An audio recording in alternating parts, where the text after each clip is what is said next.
And so we can get stuck into a few topics and things that people want to talk about. So yeah, hope this stream is going to not lag. Hopefully nothing's going to crash. There's been a little bit of lag and a few issues and a few little bits and bobs that have kind of been rearing their ugly head as I've been trying to set this thing up. So as I said, hopefully it's going to stay pretty solid. But we'll take it as it goes. We'll see how it goes. We'll see how it plays out. We'll take it from there. I think the best thing to do is probably to run down the card. And then, of course, we can jump over and get into the chat. So, undisputed WWE champion Cody Rhodes is going to be on the show. He's coming to deliver a gift. And I don't know what that means. But he's coming to deliver a gift. To be honest, I think that gift might be better ratings because word on the street is they're trying to beat AEW this week, which I really think's stupid. I'm not a fan of this war. It's not even a war. I mean, if it is a war, I think NXT lost a long time ago. So trying to get one over on AEW, I hope it's not that. I just think that's so petty. So I hope it's not that. I hope it's more to do with they're trying to keep this momentum going. Hopefully that it's them trying to find a way of making sure the ratings don't go back to like 500,000 range, and they're trying to keep this 700,000 going as long as they can. Hopefully it's that, right? So we've got Cody on the show with a gift. We've got New Catch Republic. They are backing up Wesley against Gallus in a 6-person tag match. So we've got New Catch Republic and Wesley taking on Gallus. We've got Dante, Chen, and Lexis King in a Singapore Kane match. It's gotta be Kane. We got Wendy Chu. This is gonna be interesting because Wendy Chu, when we saw her, she had like all this dark makeup on. It was very interesting. Don't know quite what it means. Don't know if she's gonna be a little darker. I don't know how you make this character darker. This character's like a comedy character. You know, she's the kind of character that has been in a sleep for a long time and she's woken up and it's all a bit like humorous. I don't really get how you make this character like a dark character. But seemingly that's what we're trying to do, I think. I'm not sure. We'll have to find out. And then we got Eddie Thorpe is back as well. Eddie Thorpe, obviously we haven't been seeing him for a while. So it'll be nice to get Eddie back. Don't know what he's doing. Don't know if he's competing. Don't know if he's in like a jobber match or whatever, but or like facing a jobber. But it'll be good to get Eddie Thorpe back. He's not been around for a little while, and I don't know why. I don't know if he picked up an injury. But as I said, it'd be good to have him back. So, and obviously we're going to have all the fallout from NXT Battleground. Seems like you lot thought it was okay. Don't know that it lived up to expectation for everybody. I thought it just about ticked the box, but if someone is adamant that it didn't, I wouldn't argue it. If I was down the pub having a pint with someone and they were like, that show was trash, I would be like, I don't think it was trash. I think it definitely ticked the box for me, but I can understand why people didn't like it. The crowd was a little quiet. Couple of matches under-delivered. Main event in particular, I don't think delivered. There wasn't really any big surprises. We was wondering if we might get like TNA getting involved or Julia appearance, or there were so many things we could have done, and there were so many things that we didn't do. So I kind of feel like lots of momentum, lots of hype building towards that show, and then the show happened and people were like, okay, that was a show, and that was about it, really. So, you know, it's one of those onwards and upwards, and hopefully this week delivers some sexy ratings. It won't deliver sexy red, unfortunately, but hopefully it'll deliver some sexy ratings. Derek says, I'm part healing up, I'm part separating from guys who got ailed up, was in a story with. Derek, I don't know what that means. Paul said, evening everyone, hopefully Joe Hendry appears. I feel Battleground didn't live up to the hype and the main event let it down. Kian said it wasn't trash, it was just underwhelming a lot of the times. Thomas said, I saw something weird on Uncle Howdy's journal today. I was scrolling down the journal and the one logo next to family looks weird. Yeah, I think the one next to family is like an eclipse. It's always been different. All the other ones are Plutos. I think the one next to family is like an eclipse.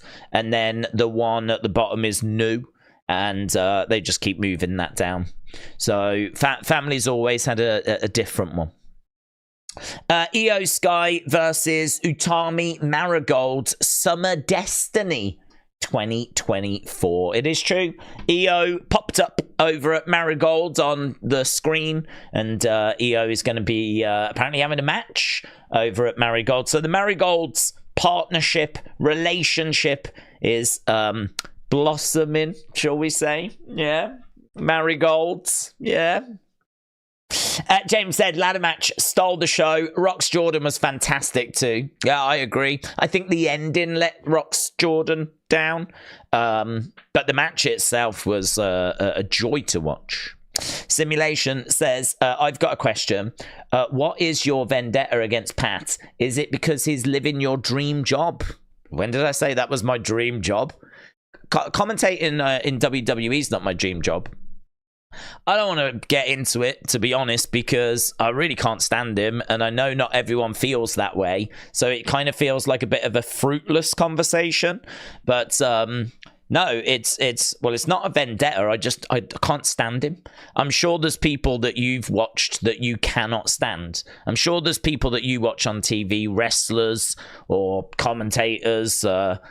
Tony Khan, shall we say, right? Tony Khan seems to wind a lot of people up and they can't stand him. Well, I just feel that way about Pat. And it's got absolutely nothing to do with what job he's got, because I couldn't stand him when he was on the kickoff show. And I couldn't stand him when he was a wrestler. I couldn't stand him when he's on commentary. I couldn't stand him if he was a guest ref. I couldn't stand him at WrestleMania. I wouldn't be able to stand him. He comes across to me like an 8-year-old that's had too much sugar. He comes across to me like a child. He comes across to me like just this exploding bottle of pop. And for some people, they enjoy that. For some people, that's pleasurable and they find it entertaining. For me, I just find, like, if you could create a human that just grates on you, like that just touches your soul and just winds you up at your core, we've managed to find that person, and that person is him. So it's got absolutely nothing to do with what a petty thing to think as well. You really think that I would be like that petty, like that I would be off with him because he's doing a certain job? All I'll say is welcome to the channel, because you can't have been around here very long, because I couldn't stand him when he was in NXT and as a wrestler, and when we first saw him on the kickoff show, I couldn't stand him. To me, he comes across like a jock. He comes across as like one of those, I don't think jocks have got great reputations, but when I first saw him, he came across like a jock, and I was like, I don't like this guy. And then when he was talking and he's like getting all excitable and everything, I'm like, I really don't like this guy. So I just can't stand him. And listen, let's be honest, if he wasn't the host of a show as big as the show he's got, he would not be in this position. He's not here on talent, because I can tell you now, he sucks as a commentator. The guy's started and not finished more sentences than I've had hot dinners.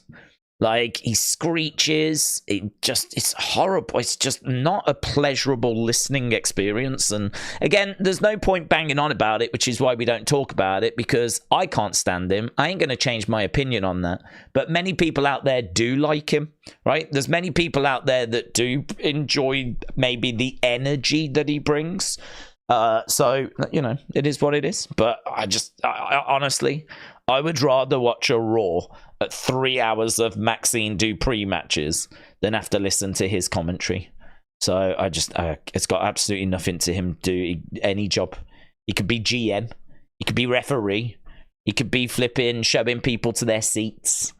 Absolutely just grates on me. So hopefully that's answered that.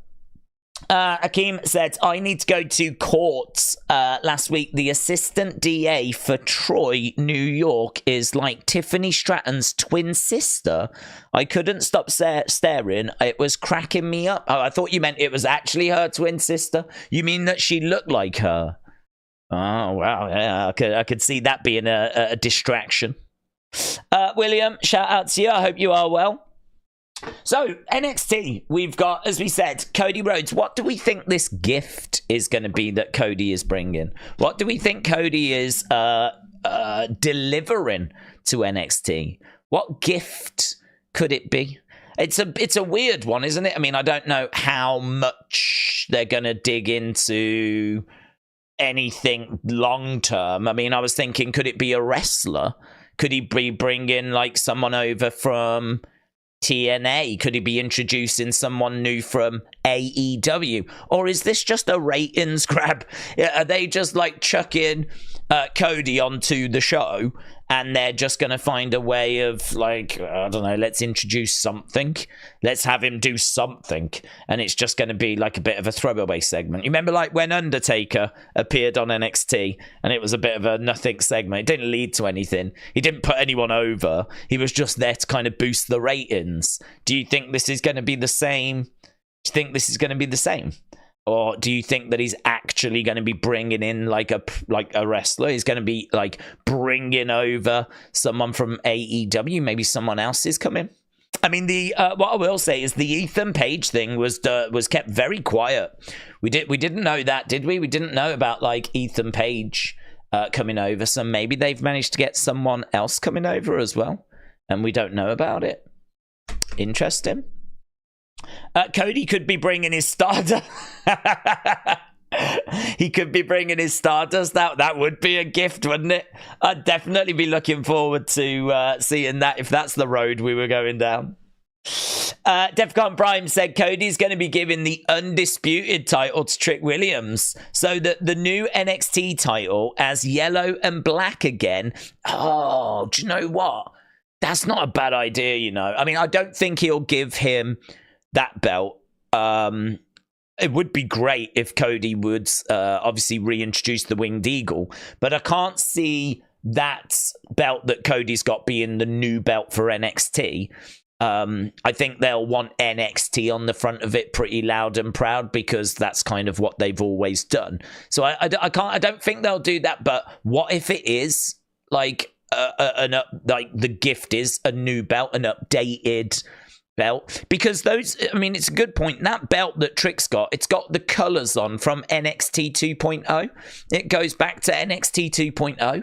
So we probably do need an updated title, don't we? We probably do need a belt that's... I remember when Ilya had it just before Trick had it. And we did make that comment.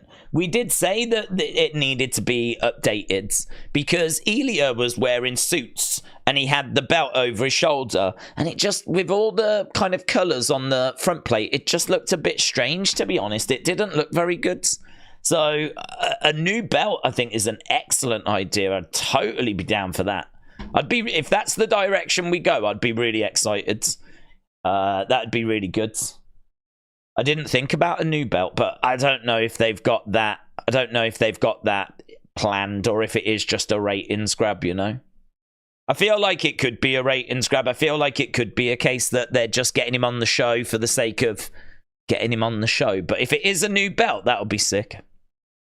Chappie53 said, Daze, I hope you're doing well. I'm good, thank you.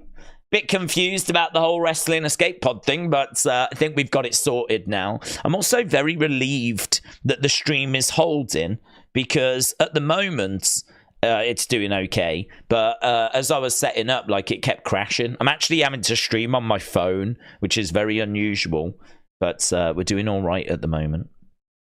Paul said maybe we get AJ Styles turning up. And he will go back to being TNA. Well, I could agree with you if it was going to be a case that he was done with Cody, but we know that he's got a match with Cody coming up this weekend. So AJ's not finished on the main roster. Plus, it would be a bit strange Cody delivering AJ to NXT. So I don't think it's going to be that. AJ has said, well, I don't know if he said it, but it has been rumored and reported that AJ is interested in going back to TNA to end his career. I think that's where he wants to kind of finish things. I think AJ sees it as a way of just sort of giving back to that company that kind of made his name. They took a chance on him and made him what he was. And I think AJ wants to go back and just whatever star power he's got left, and he has got star power.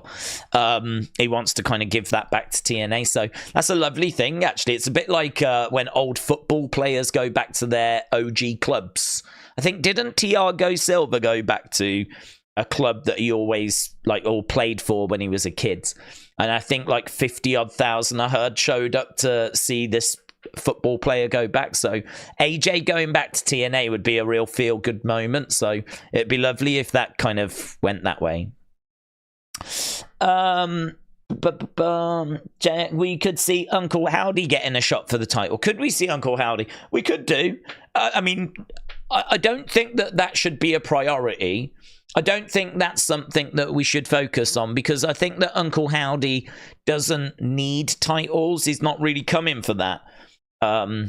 It's hard to quite know what we're doing, because I think Bo probably feels like he was underappreciated. And I feel like Nikki certainly could feel that way. Dexter could feel that way. Rowan certainly could. I mean, he lost his job, didn't he? He's been out of the business how long? Joe Gacy, I don't know if Gacy will feel that way, but I think Gacy can feel like the system hasn't quite worked for him yet. So I think Gacy could certainly be in the situation where he also feels a little bit slighted, if you will. I mean, Schism didn't work, for example. I'd say of all of them, Gacy's probably got the least to complain about.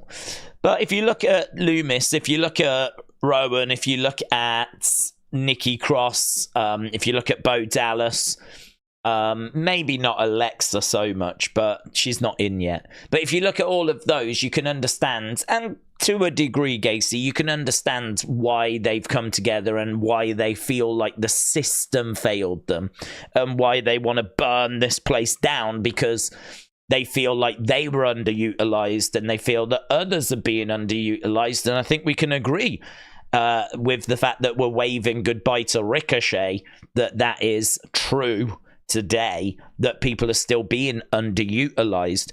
That's always going to be the case, though, because you're always going to have X amount of wrestlers on your roster, because you're going to need different options, and you're also going to have injuries. So you're going to need people that are like backups, if you will, right? So you're always going to have excess wrestlers, because if you didn't, you might find yourself with lots of injuries and then you're struggling to put a show on. So you've got to always have a good, healthy amount of wrestlers around. And obviously you want to be like doing your stories and then coming up with new opponents. And so you need lots of options. So it's a difficult one, because they're coming in, and I understand the motivation. They're obviously not going to be able to succeed, though, because they want to bring a massacre and they want to burn this place to the ground. Well, you're not going to be able to do that. You're not going to, I mean, like, they're basically coming in seemingly to destroy. I don't know that they want to destroy WWE, but they just want to destroy the structure of it. And they want to kind of rip it all up. And I don't see how they're going to be able to say, we're going to bring war, we're going to bring a massacre, we're destroying everyone. But when you think about it, they're not going to be able to do that. I mean, we wouldn't even want them to do that. We wouldn't want them to destroy everyone, because then what's left? Just them. Just them standing there, and there's no other opponents, and everyone else has been chased off, and they basically destroy WWE. You know, it sounds cool, but we don't really want them to succeed in that goal. But, you know, it's a case of not overthinking, to be honest. It's a case of just going, yeah, there's going to be a massacre. We know it's going to be a lot of fun, right? But the problem you've got is, okay, well, if that's not an achievable goal, an achievable aim, then what is the achievable aim? What is the achievable goal? What is it that they're trying to actually work towards? And I suppose one of the ways that you could tear it down is by gaining power and being the top person and having more influence, just like we saw Roman have more influence. Roman was able to tell Adam Pearce, I'm going to do this, I'm not going to do this, and he was able to throw his weight around. Maybe they will take a load of people out, and then the story will evolve that if we really want to control this place, if we really want change, we need the world championship, and then maybe they can go after it then. And then when, you know, Bo or Uncle Howdy is world champion, perhaps we'll be seeing some people getting opportunities like Apollo Crews that, you know, no way would they get a title opportunity. But again, you know, maybe we hand them out to people that are, you know, underutilized, shall we say. I kind of feel like this is a direction we could go. I don't know it's the direction we're going to go, but I think it's a direction we could go. You know, it's quite exciting to think about. Eventually, I don't think his motivator when he comes in should be the title. I think his motivator when it comes in should be bringing carnage and chaos. And I think you run with that probably for the rest of the year, maybe up till WrestleMania. Once we're done with WrestleMania, though, I kind of feel like you've had a good 7 months or so, maybe longer than that, 10 months, to tell the stories you want to tell, do what you want to do. There's probably other stories that are still out there, but I would say at that point you can start to kind of evolve and go, right, well, we've just done 10 months or whatever of trying to tear this place down. We've succeeded to an X degree, but if we really want to, then obviously we feel now we need the world. And you can kind of evolve it to that next stage, you know. But I wouldn't have them coming in and going after the belts personally. I would have them in feuds with some factions. I would have them targeting people. I mean, they said they're bringing a massacre. They said they want to tear this place down. I mean, I would have them causing just chaos. I would have, like, fights in the parking lots. I'd have people getting jumped. I'd have lots of excitement. I'd have stuff happening away from the shows. I'd have videos, like, footage dropping, and here's an exclusive on WWE.com, and here's, like, Dexter Lumis, like, round someone's house. I don't know how it gets filmed. Maybe it's filmed like there's someone outside. Maybe it's footage from, I don't know, AJ Styles or whoever in the house, and you just see, like, Loomis walking up the path, but then you hear a knock at the back door. Do you know what I mean? Like, there's so much stuff that you could do, so much stuff that we can explore, different presentations and using social media and all that kind of stuff. So I really feel that I would dig into that. I would explore that. I think there's something unique with this group. We can really kind of go down some paths that we wouldn't normally be going down. Should be quite exciting. I want to see Lashley come out when the Wyatt 6 debut. I want to have Lashley come for Howdy and try to take on the Wyatt 6 and get beaten down, said Davids. Daze, did you get my message about the Fiend on X, said Scott. Probably not, to be honest, but I mean, I probably did, but me and X are not in a great place, are we? The problem I've got is that I'm still in X prison. So it's difficult because I can't really like anything. The system that I have, I get sent so many bits and thoughts and theories and, oh, I've just noticed this and whatever. That the way that I kind of try and manage that is I literally go through every one and I leave a like. It's funny because a lot of people, you know, go to people's likes and they might drag them for it. They might be like, I can't believe that you like this post. Do you really like what that person just said? And they like drag them for it. That is not how I use X. The way I use X is that I leave likes. So first of all, you know I've seen it. But second of all, so that when I'm going through my notifications, I know what I've read and I know kind of where I got to. So, for example, if I was to go back 8 hours on my notifications, I can work my way through 8 hours. I might get to, say, 4 hours ago. I might be able to do 4 hours worth of notifications. Well, then the last post I liked is where I got to. So it kind of helps me understand where I got to so I can then carry on. And that's kind of, you know, a system that I have to use for my notifications. Boring, I understand. But without the ability to like, I'm just completely all at sea. I don't know where I've got to. I don't know what I've read. I don't know what I haven't read. So to be honest, my relationship with X over the past few days has been, I'll come back to it once I've been allowed to do what I need to do. Because I just can't, there's not really a way of managing it. I can't use bookmarks. So I can't put anything, like I can, it's allowing me to like put five to 10 likes and then I get that message at the bottom. I can follow like 5 to 10 people and I'll get the message at the bottom. I can post 5 to 10 posts and then I'll get the message at the, like, it seems like it's limited me to like 5 to 10 things. I don't know if it's a day.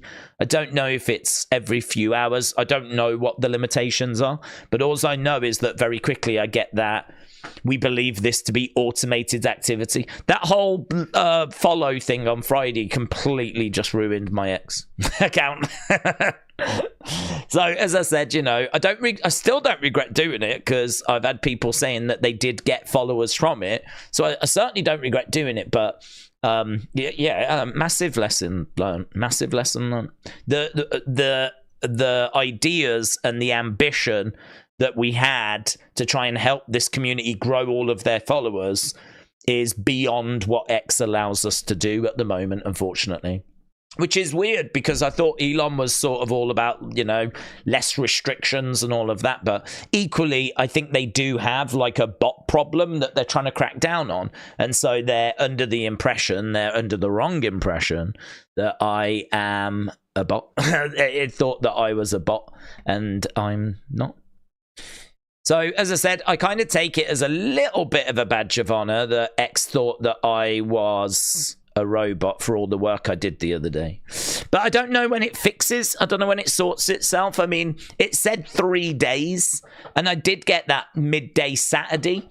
So I thought Saturday would be counted as one of the days, but perhaps it's not.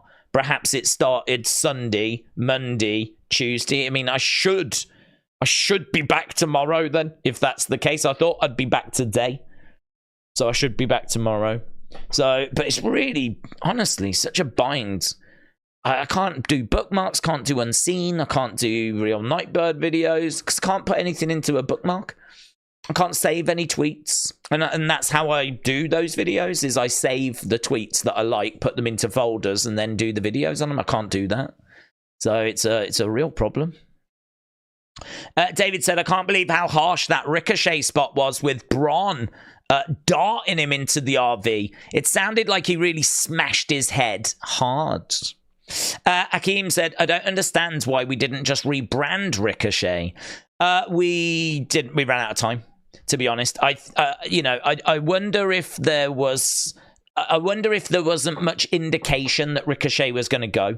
I wonder if they thought things were okay.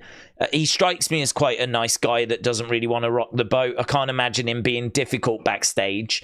I think it'll be a case that he's quite nice. And I would imagine that it'll be a case that he has just sort of, said it'd be great if we could, start pushing me, blah, blah, blah. It never came, never happened. And now he's got a decision to make and has decided to go. So I wonder if he'd been a bit more vocal about, I'm really not happy and I'm not going to renew my contract unless some changes. I wonder if he had done that. Maybe he did. I'm not sure. But he doesn't strike me. He strikes me as such a nice guy that maybe if he'd been a bit more vocal, then maybe they would have thought, oh, we don't want to lose Ricochet. Let's see if we can do something here. But instead, I think his contract's come to an end. He said, I'm not happy. They've maybe offered him a bit more money. Perhaps they can't offer him the guarantees he was looking for, like he wants world championship opportunities, all that kind of stuff. Perhaps they can't offer that. And he's gone, well, I need to go then. My career is running out. My time is running out type situation. I mean, it does. It's funny. You look at people like Liv, or you look at people like, say, Damian Priest, or you look at people like Cody or Roman or Becky, and or Bianca or Jade, and you go, man, that looks like the best job. It looks like so much fun. It looks like, who wouldn't want to be a wrestler? I mean, if I was young again and I could go through life, I definitely would train to get become a wrestler. Definitely. I would not saying I'd be any good, but I would give it a go. But yeah, when I was young, that just wasn't seemingly on the table. That just seemingly wasn't something that were a door that was there. I mean, when I found out about it, I watched it. It never really crossed my mind to try and get into it. I don't know why. I just watched it. I was just mesmerized by it. And yeah, I mean, the idea of someone from the UK like going and being a part of it just seemed quite alien. But saying that, I mean, obviously British Bulldog was around. But as a kid, I remember, how did he get there? How did he become a part of it? How have I never heard of him? How is he not like on TV all the time? Why do we not talk about? But Bulldog, he was on like the odd advert. I'm sure he did like to advertise a certain newspaper, but that would only be for like if he had an interview that week. I have seen an advert of him advertising like the Sun or something, like read all about my story in this week's Sun, but that was a one-off. You know, I never saw him doing any like commercials where you would see him regular on TV. He might be on kids' TV if the WWE came over, but that was like once a year. And it, you know, you might not watch that episode. Do you know what I mean? Like, it might be that you're out that day or whatever. I mean, I just never saw him or was aware of him until I actually saw him wrestling. And it's kind of shocking in a way that we never made, as a country, a bigger deal out of him. If you think about it, he went over to the biggest wrestling promotion in the world and for a time was one of their biggest stars, you know, and we never celebrated that seemingly. We never... You could ask people on down the street about the British Bulldog and honestly, the average person I don't think would know who he is. If you know about WWE, of course you would. But the average person, I mean, they'd know Big Daddy. And they would know Giant Haystacks, and they would know Mick McManus, right? The British wrestling that used to be on TV on a Saturday. You could ask your average granny in the street about them, and they'll know them. They'll have some memories of them. Wrestling in the UK in like the 70s and 80s, late 60s, 70s, 80s, huge, huge. My dad, who doesn't care for wrestling, right, doesn't hate it, but he would never go out of his way to watch it. He used to sit down on a Saturday when there was only like 2-3 channels on the TV. And one of the biggest shows midday Saturday was the wrestling. It was one of the biggest shows on TV. And apparently everyone used to watch it. It used to be like destination TV. And people used to sit down and watch Big Daddy, watch Mick McManus, watch Kendo Nakasaki, you know, all of these names from the past in British wrestling, which, you know, where do they get honoured in this day and age? It's a real shame, isn't it? It's a real shame. So, yeah, I mean, like, the Bulldog just never really paid him the respect, I don't think. And I don't know why it just never came across in my mind that, oh, that's something that, you know, I could do. I could do that. But you look at, like, those jobs and it just looks like a dream. But you've got people like Ricochet who has really struggled, and you've got people like Apollo Crews who really struggles. You've got people like Cedric Alexander who just cannot get onto TV. You know, obviously Cameron Grimes ended up getting released. I mean, Cameron Grimes did a video where he's in absolute bits because that was what his life had built towards, was to be a WWE superstar. Do you remember Drake Maverick doing the same? Drake Maverick, he's not there anymore. I don't believe so, unless he works backstage. But, you know, it's hard, man. It's hard. It's not all roses. So, you know, it's a shame we never tried something else for Ricochet. It's a shame we never made that change and tried to mix it up. I would love for us to have dug into like a Prince Puma type character, but you know, it's one of those. It wasn't to be. It didn't work out. If he goes to AEW, I wish him all the best, and I hope he gets what he's looking for. I really do. This is why I think it's good AEW are around, because WWE can't give him what he's looking for, so he needs to go elsewhere. And thankfully, we've got AEW that hopefully can give him what he's looking for, which is, I'm guessing, to be in the mix, certainly used and in good stories. And I think AEW can give him that. But yeah, as I said, it's not all roses, is it? It's not all roses. It looks like the dream job, but it's not always the case. I saw James asking about Ten Hag as well. I did notice that. Yeah, brilliant. Just touching on football for a second. I love it. I am a Ten Hag in person. I wanted Ten Hag when he was signed. I think, you know, could have been a different story if we hadn't won the final. I think there's probably a good chance he would have gone if we had lost the final. Certainly if we'd have got battered. But for us to actually win, I don't think it's unfair to say that one victory, that one FA Cup final, and obviously it was a big one, has kept him in the job. So now, hopefully, we get the players in that we need to.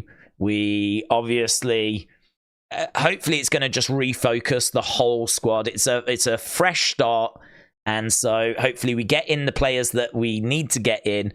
And hopefully we're there or thereabouts. I mean, it sounds crazy because we finished 8th last year, but I really think we're going to be up there this year. I really think we're going to be up there because I think we're going to bring in some good players. I think that the mistakes of the past won't be repeated. We should bring in some Premier League proven players. I mean, if we bring in Braithwaite and we bring in Elise from Palace, even if it's just those two, you know, and they stay fit, then, you know, they're Premier League proven. I don't think it'll take them long to settle. Garnacho's got a season under his belt. He'll be better next year. Mainu's got, half a season under his belt. He'll be better next year. So Mainu, Garnacho, Hoyland should be better. If you bring in Elise, I don't think it'll take him long to hit the ground running. If you bring in Braithwaite, I don't think it'll take him long to hit the ground running. Surely we can't have the left back issues we had last year. Surely we're not going to repeat that. So, you know, one of them should be available. So that's got to be stronger. Dallo has massively shocked me. I was not a Dallo fan. I'm still not really. I still think we can upgrade, but he is very much improved. So right back looks like it's not the headache that it used to be. So Dallo definitely looking better. I think Onana had a decent season. Obviously still got a mistake in him, but he'll be settled. I don't know. Mount should be back. Mason Mount should be back. He's been out with the season injured. I just think that everything should be, as long as there's no other injury disasters, we should be in a much better place for next season. So Ten Hag's in, bring in a few players. We'll obviously need a centre-back. Bring in, like, Anthony's just not it. So bring in, like, Elise. And it'd be good if we could, I think, a centre-back, a right winger, and a centre midfielder. If we just get them three as a priority, I think the left back situation should sort itself, because I can't imagine both of them missing the whole season again. So I'll take a left back, but it's them three that we need more. Because we got, I suppose Garnacho can play over on the right and Rashford on the left. But bring in Elise. You can always do Garnacho and Elise. So I kind of like that. But yeah, I would definitely try and get a hold of him. Apparently we're interested in Eze as well, but who knows?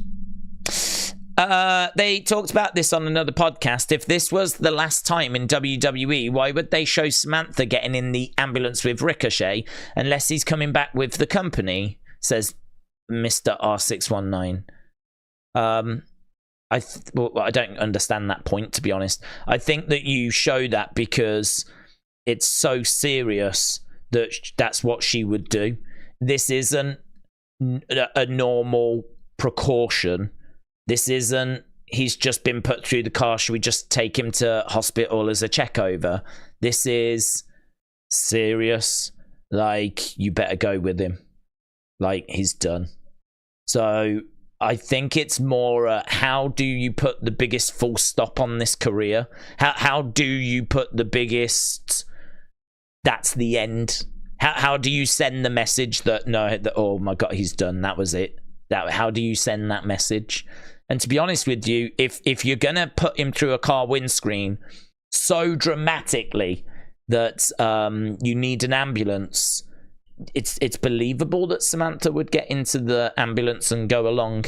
If it was just a case that it was a precaution, if it was just a case like, you know, he's kind of, oh God, they're like, nah, listen, we've got the ambulance on standby, just go. She might be, I'll finish up here, I'll come and meet you after. But this was not that, was it? So I think that her getting in the ambulance, for me, only added to the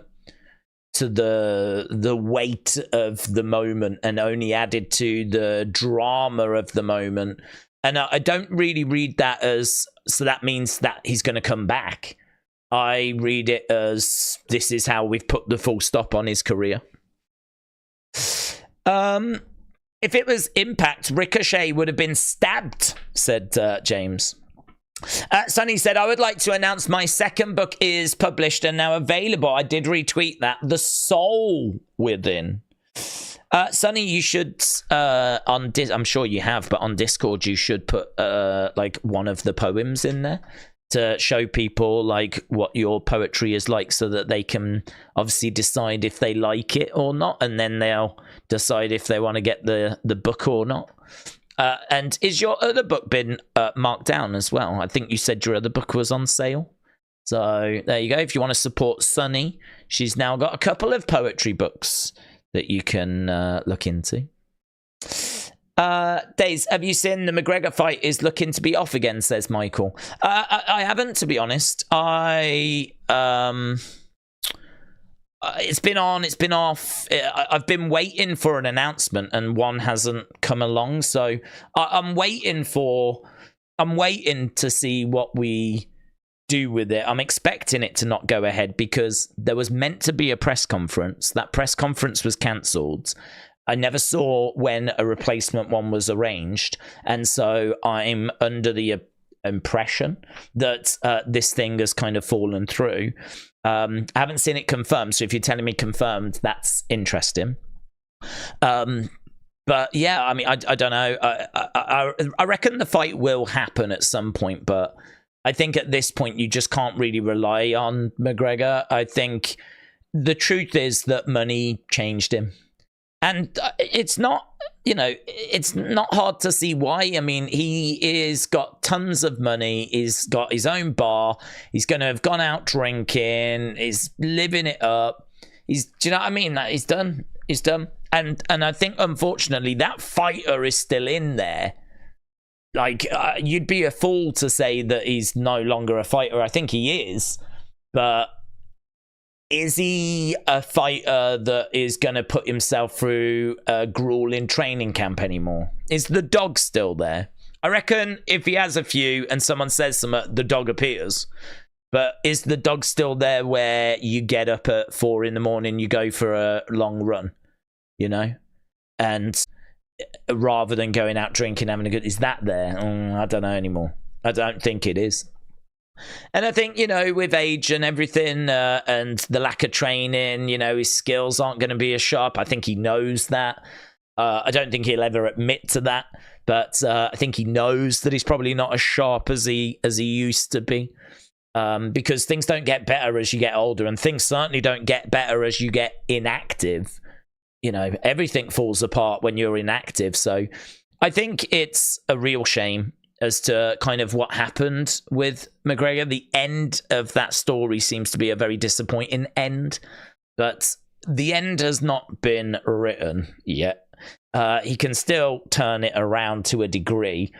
You know, it could get a fairy book ending if he really puts the work in, gets the win over Chandler, and then gets offered a title fight. I mean, that because of who he is, those opportunities are always going to be there for him. Well, I say always, certainly for the foreseeable. You know, UFC, no, they do not have anyone that can bring in the numbers like McGregor. even now. No one even close. So as a result, it's in their interest to make sure he gets opportunities that, well, maybe others wouldn't get. Let's put it that way. So if this is off, I still think we get it. I don't think this is it unless he says this is it. But I still think we get the fight. I don't expect him to win. I think he loses to Chandler. And honestly, I that might be it. I mean, it really might be then that he leaves the gloves in the octagon and he ends it after this. Because it's been such a nightmare getting to this that it could be this is his last fight. That is sort of my expectation, to be honest. But if he wins, I would expect UFC to move mountains to try and get him some sort of title match in any flipping weight class. You tell us what weight class will get you the title match. You've won your last fight. You're Conor McGregor. We'll make it work. You tell us which champ you want and at what weight, and we'll just make it work. I could totally see that happening. Totally. But, yeah, if it's off, then obviously it leaves us in the dark, doesn't it? And we don't know where we'll be then. Right, let's go down. Simulation says, I got a question. With talks about Penta and AEW having his deal being near finished, do we see him going to the E to make his name there? I'm not a massive fan of Penta, to be honest. I'm not a massive fan of that sort of style. I mean, I've never appreciated the Lucha Bros. I can appreciate the agility and the athleticism and the high flying ability and the skill set. Like, it's undeniable how skilled he is, but I think I don't know if it's him or if it's the style, but I mean, I enjoy watching two people fighting to try and outdo each other and win a fight. And when I watch the Lucha Bros, I don't so much feel that I'm watching that. I feel it's more, can I get my spots in? And there is a real lack of selling. So, like, they'll get a move will be hit on them, and then they'll pop up and they're off doing their thing again. Like, for me, it's not the form of wrestling I enjoy watching. It's kind of, you know, that high-flying style, you can do it, but that it's high risk, high rewards, and the high risk is injury, but it should also be that if you get caught, you're going to suffer in the match. I would love to see a high flyer that bounces all over the place, that really flipping sells. I feel like Rey doesn't do a bad job of it. I don't feel this way about Rey Mysterio. I feel like we've seen plenty of occasions where Rey's beat up and struggling and, you know, you're rooting for him. And to be honest, that's been brilliant for Rey. I mean, that's really worked for Rey. Rey being the ultimate underdog that you're really, come on, Rey. You're really rooting for Rey. It's worked really well for him. And I think I have no criticism of Rey Mysterio. And they regard him as the greatest masked wrestler ever. But I just feel like there's a lot of other high flyers like Phoenix, like Penta, that I don't see that same level of selling from. And I don't see that same level of psychology. It's more, check out what I can do. It's move after move after move after move after move after move after move. And yeah, you know, you'll get super kicked and there'll be a reaction. Fast forward 5 seconds, we're right back into it as if nothing has happened. And I don't know, that's just not the kind of thing I appreciate. That's just not the kind of thing that really resonates with me. Now, whether you can teach that, I mean, one of the best sellers we've ever seen is Shawn Michaels. So if he was to come into NXT and Shawn was to get a hold of him and go, listen, can we just turn this up a bit? I'd say at the moment you're about a 1 or a 2. I need it to be like 8. Like, can we just flip this up a little bit? I want to see you having to dig deep. I want to see the effects of the match really building up and you struggling. I want to see, like, you know, you having to go through a real turmoil to try and churn out this victory. If we were to do that, then I personally would be interested. And apparently WWE are interested anyway. So I think they've probably seen enough talent there, and undeniably talented. But I think they've seen enough to go, we can do something with this guy. We can get somewhere. Which is a bit weird because they never really get anywhere with mass wrestlers, do they? If I was WWE, I'd be like, no, we've tried so many times. We just can't do this. We just can't do it. We just can't. It's just not us. We just cannot. We could not get Sin Cara over. We couldn't get Gran Metalik over. We couldn't get Kalisto over. I mean, there's a healthy laundry list of masked luchadors that we just cannot find a way of flipping getting over. I mean, Axiom, I don't think is... It don't out that he sounds like a flipping insurance company. But I don't think he's massively... I don't think if he's on the show or not on the show, I don't think anyone cares. So you look at Penta and you're like, is that really the person we need to be looking at? You know, should we not be trying to get Hammerstone or... You know, I hear Josh Alexander's good. I think I could come up with a healthy laundry list of people I'd rather we go for, rather than Penta. But listen, streets are saying that WWE quite like what they see, so let's see. Maybe he's the one. Maybe if you just turn that selling up and you actually, you know, I think Penta is interesting in the sense of he seems to have a little bit of size to him. He's not huge, but he's not tiny, you know? He's got something about him. He's got a build to him, and perhaps that's part of the appeal. Do you know, Mil Mascares was that who it was? The big enemy in Lucha Underground. I forget what he was called. The big, like, end boss that Ricochet had to try and take down. He was interesting. I remember watching Lucha Underground, and I remember looking at all these wrestlers going, I don't know who flipping any of these are. I didn't know who Ricochet was. And it wasn't Ricochet, he was Prince Puma. But I didn't know who he was. And to be honest, I think he'd just been doing like PWG. So he wasn't someone that would have been on my radar. But quite a few of them, actually, I was looking, I was like, I remember, like, you'd see the odd person, like Johnny Lucha, or whatever he was called, Johnny Nitro, Johnny whatever he was that week, John Morrison. Obviously, I saw him and knew who he was. I mean, you'd get the odd person now and again that had been in WWE. But, yeah, I remember looking at a few of them going, I don't know who that is, but God, they look good. Lucha Underground, like, I feel like their presentation was like 10 out of 10. The way they presented people, like, everyone just looked so good. Everyone had this backstory and, like, really different masks and very interesting. And obviously some could do amazing stuff in the ring like Ricochet. Some were just big and powerful. And Lucha Underground was very, very interesting. And it's funny because people have said, oh, you'd hate it because it was full of supernatural stuff. But the irony is that if the whole thing is supernatural, I would actually love it. The supernatural thing doesn't bother me.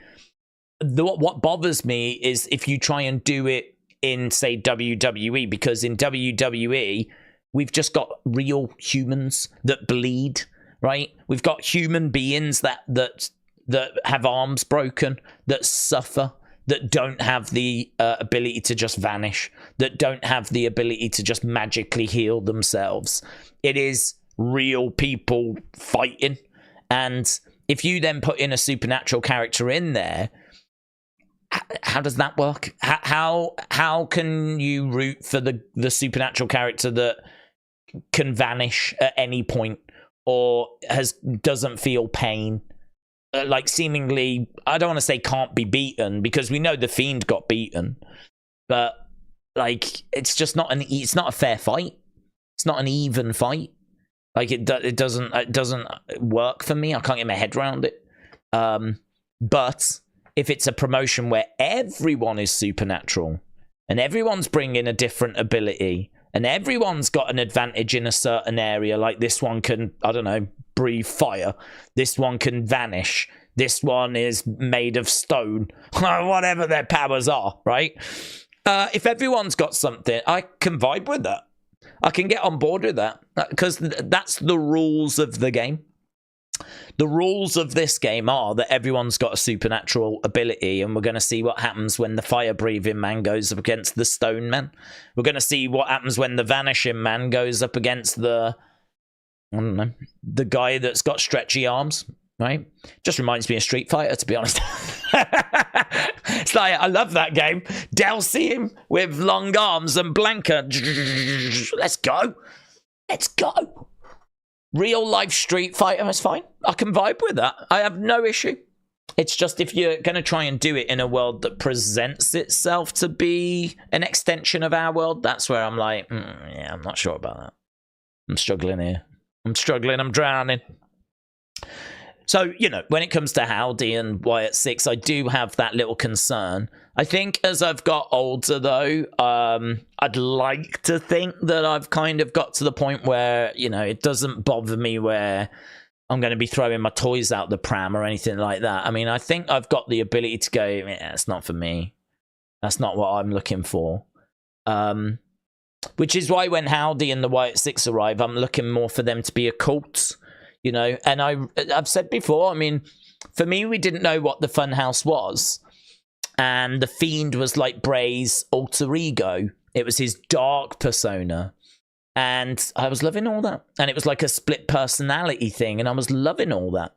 And the Wyatt family being like a cult. I was loving all that. Undeniably, there are times where it crossed over, right? There's no denying that. There's times where, you know, it went into that supernatural world, and it's one of them in it. For some people, that's fine. For other people, not keen on it. So we may have to cross that bridge again with this new group. There may be points where, honestly, I just go, do you know what? It's not for me. It's not. That's it. It's not for me. That doesn't mean I'll give up on the group. It just means that, you know, yeah, I wish they hadn't done that. That's not the direction I would have took it. It's not the kind of thing I'm looking for. But listen, as much as I won't be keen on it, there'll be, you know, maybe more people that are. I don't know. I don't really know how it shakes out, to be honest. I feel like if you used to do a poll and ask people how they feel about the supernatural stuff, I think more would say they're on boards than not on boards. But it's another conversation for another time. Nita Nitro said, Daze, I've been away for 2 weeks on holiday. I can't wait to just binge all the stuff and catch up before I attend SmackDown and Clash this weekend. Nita Nitro, I hope you had a good time, buds. Yeah, I mean, I would say past 2 weeks, oh my God, I couldn't even tell you what you've missed. It's all just a blur, really. I would say where we are now is, well, it's looking good for next week. And I would say that things have got a lot more focused. I would say things are less cryptic in like the past couple of codes. And we may get something tonight. We really could. I don't want to be someone that sits here and says to you, oh yeah, we're going to get something when we're not. But we did get something on the go home for Backlash on NXT. This is the go home for Clash. And more than that, this might be the last kind of go home for the Nightbird campaign. There may not be any other go homes. So if we did it once for Backlash, we may do it tonight. The only thing is, we did it once on WhatsApp. I don't think we're going to go back to WhatsApp. We did it twice on Twitch. I'm not sure we're going back to Twitch. We did it once on NXT. Is it a case that it was just a bit of a, let's put Summit on NXT, not like we're going to ever go back and do it again? So I don't know. I'm a bit split as to whether we get something tonight. I'm thinking more unlikely than likely, but certainly not out of the realms of possibility. Not out of the realms of possibility at all, because we have had one on NXT before, and this, in many ways, is our last opportunity to do something. So yeah, Nita Nitro, welcome back. Hayden said, I've been a member for 34 long months. Were they long? Because that seems a bit disrespectful, Hayden. That makes it seem like it's been a slog when we both know that you've done nothing but laugh your head off for 34 months. You've loved every second. So you can take that long out of that message, yeah? 34 short months, Hayden. That's what you should have said. 34 enjoyable months. anything would have been better. Yeah, just saying. But you know that I love you. James says, I'm on board with supernatural stuff in wrestling, but it does depend how it's done. Personally, I don't like cartoonish stuff, and the changing clothes underwater was dreadful. Oh, yeah, that was Matt Hardy, wasn't it? Oh, I struggled with that. I had to struggle with that. He did another one, didn't he, where he was in the ice machine and changed clothes as well. He came out as a different sort of character. He went in as one character, came out as a different character. Each their own. That's what I'm going to say on it. In the source code, it shows under the glitch clock that it will end with the then now forever text question mark, said Ewan. I don't know, to be honest, buds. It very well could do. I think someone changed the clock to 5 seconds to go. It counted down and it didn't do anything. It just counted down and went to 0, 0, 0, 0, 0. So it didn't seem to trigger anything. Someone that knows all about computer, I think it was Abdul, who knows all about computer coding, he said he couldn't see anything in there that would trigger. It's kind of like you have to, like, there's a command that, like, it will trigger something and nothing's getting triggered. I don't know if they've got something there ready to move into where it needs to move into. I mean, this is where I just don't know with code, to be honest with you. I don't have the ability to look at the source code and go, okay, so that means that that's doing that. That's doing that. I just see lots of numbers and letters. Obviously, I can see links to things and I can see certain bits and bobs, but I ain't the right person to ask. The only thing I know is that people have changed that clock, took it down to 5 seconds to go, and all it seems to do is just count down to 0, and that's it. That's all it did. It didn't do anything. So we'll have to wait and see. We'll have to wait and see. Russell Andy said, Daze, what Scottish green screen are you going to use for Clash? That's a good question, actually. What if I put Scotland into... if I put Scotland into Google, what do we get? It'll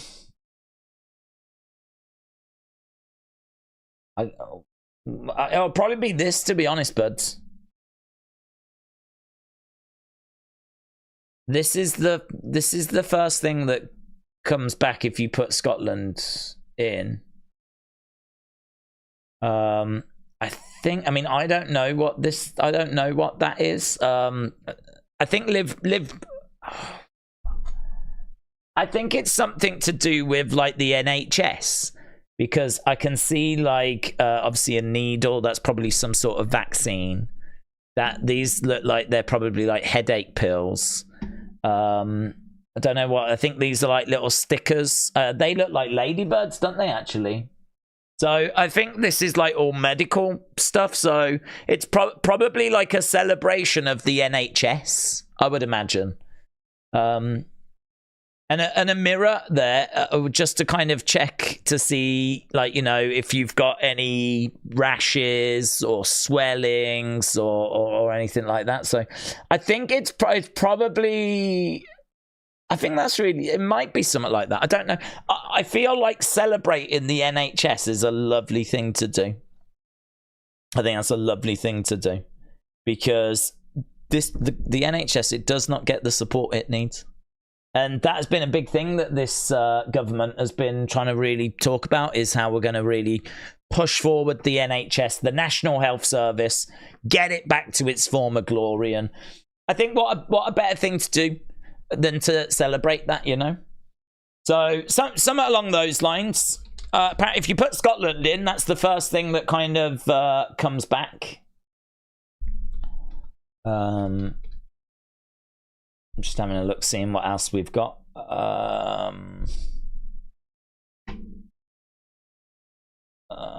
Could be something like this. Let's have a look. So we could celebrate the NHS, or we could try and celebrate housing. You know, I mean, it could be something like that in the background. See if I can move that down here. Yeah, I'm thinking something like this. Housing is really important. So, something like that, I think. I don't know. We're just playing around. You know, it may be something different. I might go. I'm tempted. I'm tempted. Might be the one. That might be the one. There we go. I feel like this is it. I feel like this is what the people are gonna. Why is it? I'm covering it though. It doesn't work as well. If I have to like move out the way like that. I think that's the one, mate. I think that does the job, doesn't it? What's great about this is it'll boost tourism. Won't it? It'll boost tourism. So, something along those lines. Or, do you know, I mean, look, all joking aside, because we've had a bit of banter, haven't we? Eh? We've had a bit of a joke. You know, I like to have a joke with my Scottish friends. We could go with a lovely little... Look at that. You know, the thing with Scotland is it is actually one of the most beautiful places in the UK. And, like... yeah, you could go with some vibe like this. Lovely, and I feel like a Teletubby. I feel like if I'm not careful, I might go backwards, might start rolling down this hill. So I need to be a little careful. I might go and have a chat with these ladies over here. How you doing? See if they've got any sandwiches. But yeah, I don't know. Maybe we go with someone like that. I would say if you've got any suggestions, feel free to send them over. Feel free to send them over. Oh, I know one that would be good for our UK friends. Oh, God, it might have to be this, you know. It might have to be this, you know. Let's flipping go. This might be the one. Andy, I take it all back. It's going to be this, mate. It's gonna be that. Yes. There's gonna be people that don't know who these are. These were known as the Crankies, right? They were TV stars. They used to say Fandabby Dozy, right? Don't we all? And for some reason, they're flipping husband and wife, but the wife dressed as like a schoolboy. It was very confusing. They must have had such a strange love life. I mean, I just don't even know. But yeah, I mean, this was entertainment. This is how we entertained ourselves back in the day. Get the schoolboy costume on, love. So there we go. Fandabby Dozy. And they, honestly, they had a hell of a career. They were very popular. The Crankies. But very strange as well. It's honestly, looking at it now, I feel quite uncomfortable. I've got another picture here. Look at this. Look at this. I mean, we've been getting Dominic and Liv. This is a very different relationship, innit? This is quite a change of pace. I don't know if they're still with us or not. I don't know if they've not passed away or whatever. I mean, they look like they were both in their 70s here, whenever this was. Are they? Are they still with us? I don't know. I need to have a look now. Crankies. They were big as a cabaret act in the 70s. Later career. I think they are, you know. She is 77. Lives in North Lanarkshire. Don't know. Lanarkshire. And he is also 77. Apparently, according to this, they're still active from 1974 to present. I mean, I don't think they're still going, to be honest. I don't know if they've still got a career going at the moment, but yeah, that's when you think of famous in the UK, famous Scottish people, these definitely come to mind. Who else have we got? Robert Burns, that's boring. John Logie Bird, that's boring. Sean Connery, that's boring. Robert the Bruce, that's boring. Ewan McGregor. Famous Scottish people. 10 most famous Scottish people. These are all people that have like really achieved some things with their lives. Not really interested. Annie Lennox. That's not bad, is it? Annie Lennox. That could be pretty fun. Who else have we got? Robert Burns. Sir Chris Hoy. Ewan McGregor. Andy Murray. William Wallace. Yeah, we could have William Wallace, couldn't we? Should we have him? It's William Wallace. Have we got like a sexy picture? Did he ever do a calendar? It's pretty sexy, isn't it? Got a few William Wallace bits. Trying to find a good image of William Wallace.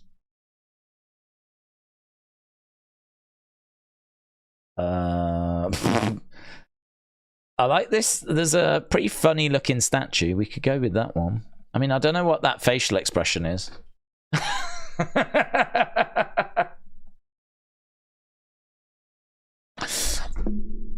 Is that as he's getting like stabbed, prodded?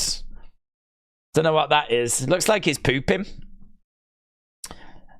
Yeah, I don't know. Answers on a postcards. Is Thingy from there? The woman that did Harry Potter? She's Scottish. In my mind, she is. Harry Potter.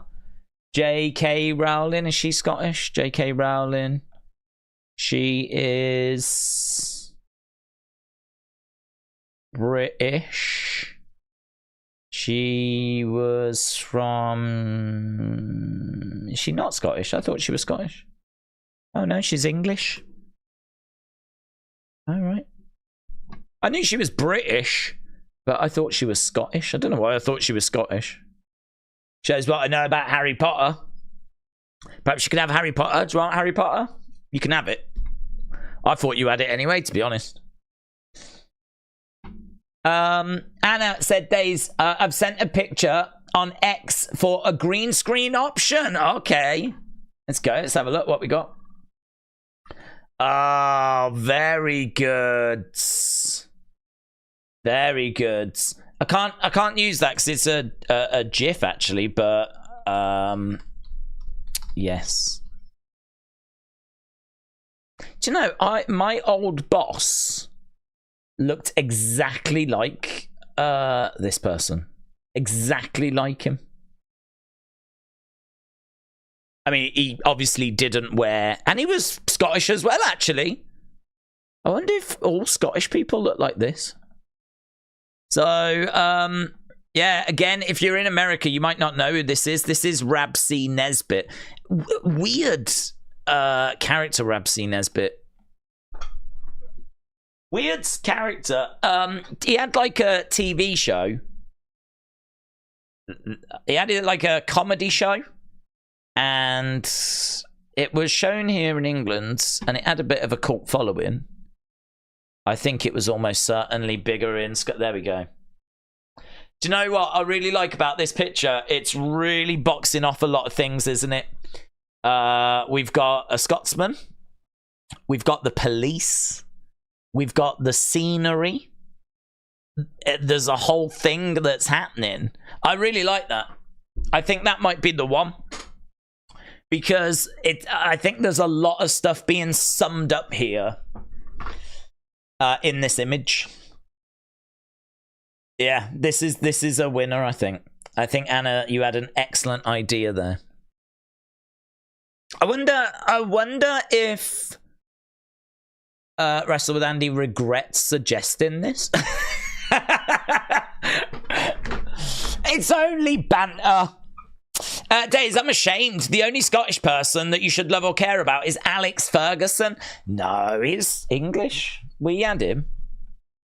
He cares about Man United, doesn't he? He lives in Manchester. He's English. I'm sure he's got an English passport. If not, we can get him one. Yeah, I must admit, there's probably a lot of our American friends looking at some of these going, I don't know who any of these people are. Maybe I feel like we have had enough fun with our Scottish friends. Maybe we go this. That's pretty cool, isn't it? That's not bad. That's not bad. Phantom, shout out to you. Oh, God, you're so right. Oh, you're so right.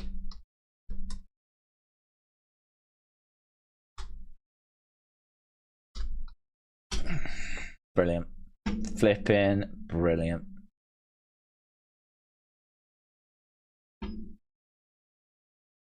Don't know. Is that going to pick that file? No, doesn't like the file. God, honestly, you should have a look in my folder. If you look in my folder now, there's a hell of a lot of images that I have no idea how else I'm going to use them.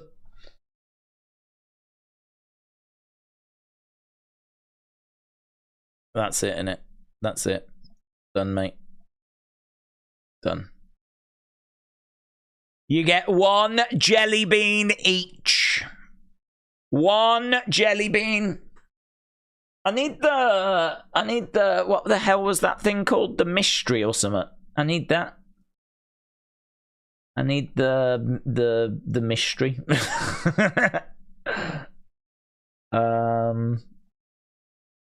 I think we could maybe put a bit of collage together. Why did they feel like we needed this character? Remember that character? I think, wasn't it? In my mind, it was called, the Unknown. It was called the Unknown. I think we could have the Unknown maybe behind the table as well, like pop the Unknown over here maybe. And then we've got that Oompa Loompa there. She was having a bad day, weren't she, man? They were all having a flipping bad day. Certainly the people that paid to go were having a bad day. I do love that. We could try and get a picture of the actual event behind. This is good. This is saving me a job for the weekend, so it's very much appreciated. Let's go. Do you know, it's the hazard tape that makes it. It's the flipping hazard tape. That's what makes it.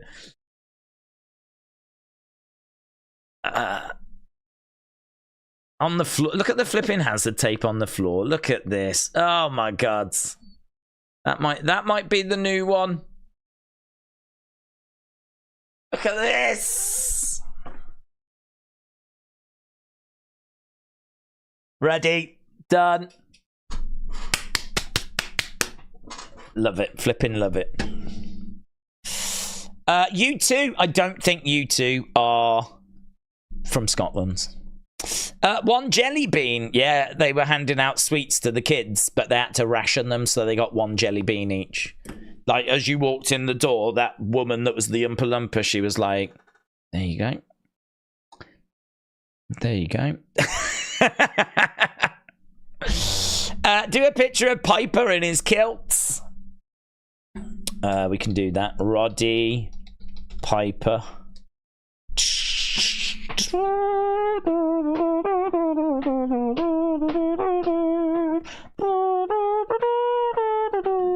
We could try and get him from SummerSlam, actually, because he was playing the bagpipes.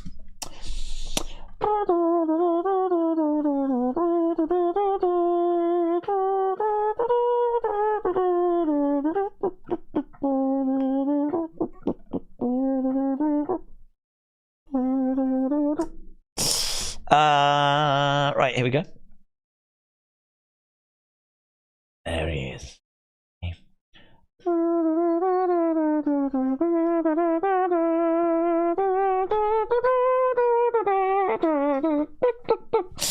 Oh, man. Love to Scotland. All joking aside, I hope they absolutely kill it. I hope they have a great time. A lot of pressure, though, trying to follow up from that French crowd. Although, in all fairness, they are following from... There he is with his kilt. They are following King and Queen, aren't they? Not so much the French crowd. That picture looked better. It doesn't look as good here. It's all a bit blurry in it. I'll have a play around with it, but I think I definitely want to... have the Willy Wonka experience. That feels like the right way forwards. Right, how long have we got? We haven't got long. We're running out of time here. We're running out of time. I'd like for Piper Niven and Nia to be champion. I'd love for Piper Niven to come out with bagpipes. That'd be good, wouldn't it? You know, if they made a big thing of her coming out to the ring. Well, they definitely should do it for Drew. There definitely should be bagpipers that make their way down and Drew kind of walks down. Like this is him properly coming home. So that would be great if they did that. Scott said, I'm from Northern Ireland. I would love a pay-per-view there.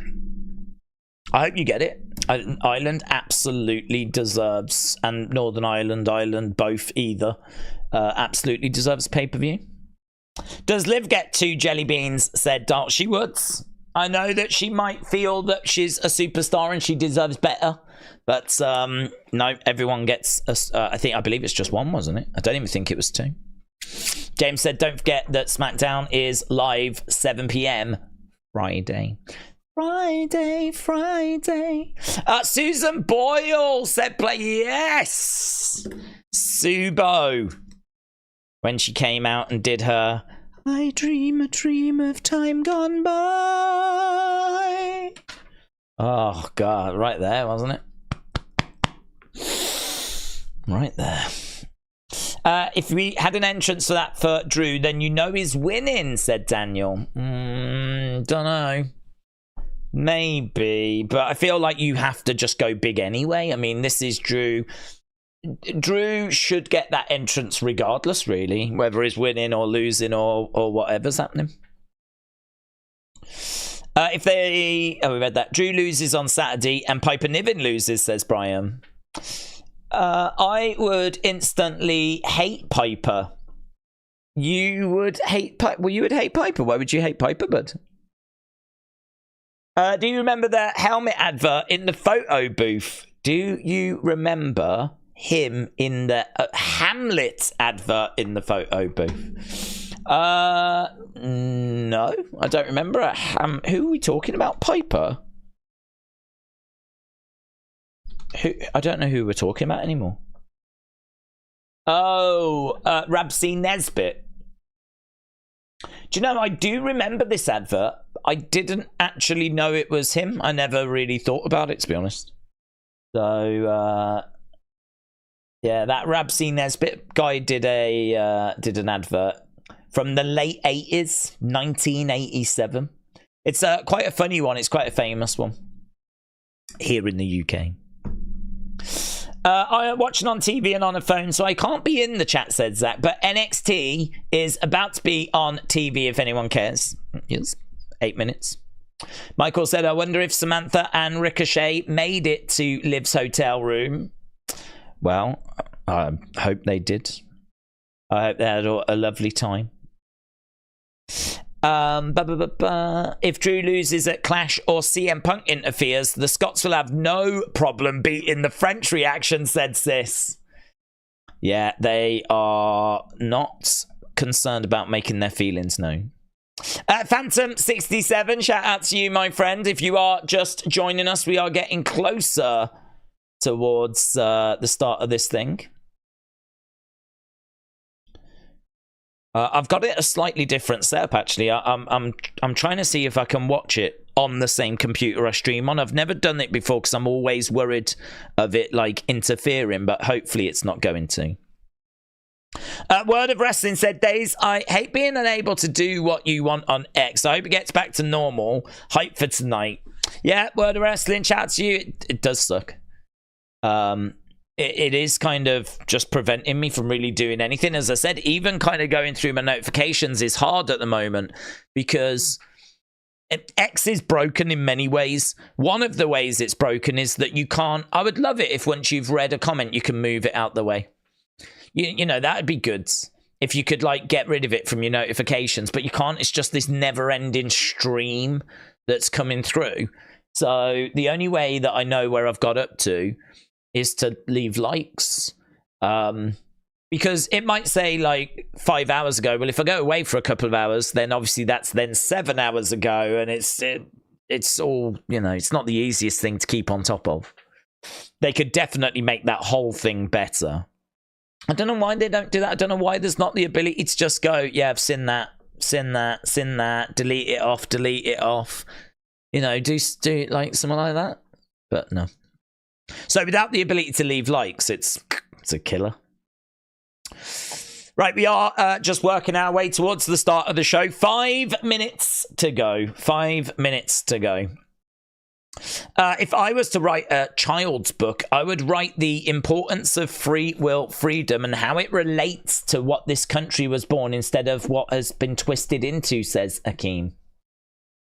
Well, I feel like that's the kid's book that the world needs. Bagpipes are annoying AF, says James. Sol Ruka is queen, said Word of Wrestling. David said maybe Dexter Loomis's old NXT girlfriend might try and get him to leave White Six. She could do. Indy Hartwell, she could do.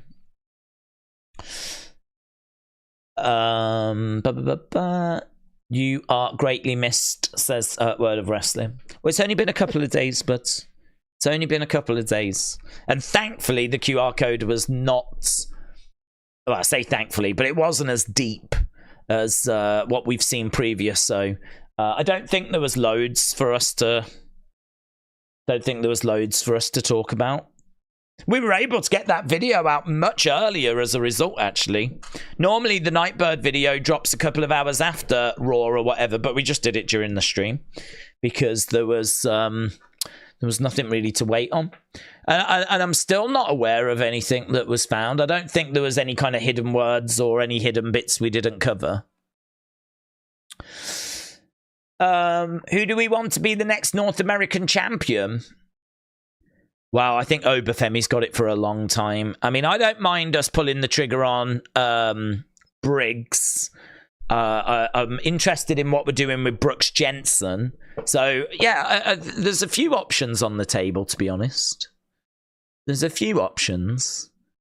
I don't know what you do with Wesley. I don't feel like Wesley's like going to be beating Trick for the NXT championship. I don't feel like he's quite of that level. I just don't see him at that level. But equally, he's already had a long reign of the kind of mid-card title. So it's difficult, isn't it? It's tricky. But there's lots of options. I just don't see Obafemi losing it anytime soon. I think Obafemi's going to have one of those Gunther runs. I hear the reason Cody is in NXT. He is leaving Brandy for twerking sexy red. Wow, good. So he should. Everyone put the code down as a statement piece. A timer is pretty cool, confirming what we thought. I just hope that Clash gets a big tease, said a Word of Wrestling. What are the predictions for the winners of Money in the Bank, said Walt Disney's corpse. I'm thinking it's going to be Jey Uso. I don't know about the women's one because I think that you could go Tiffany Stratton. I think you could also go Io. You could go Lyra if you really want to pull the trigger. I think the women's one's really open. Men's one, I feel like it won't be LA Knight because I feel like LA Knight is going to be the one that beats Logan. So I don't think it'll be LA Knight. I would love for it to be Sammy, but I don't know. I can't say that he's a bigger favorite than Jay. So, again, loads of options. If anyone was to help Drew fend off JD Judgment Day or Punk at Clash, who do we think it would be? Sheamus. If there was going to be someone that was going to help Drew, I would think Sheamus. Right, we've got a minute to go. I feel like I'm watching the wrong thing here. I was watching the end of Battlegrounds, but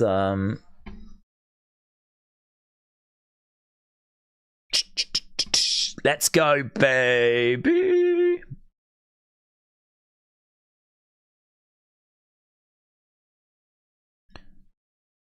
Dun, dun, dun, dun, dun, dun, dun, dun. Okay, we should be going over very soon to NXT.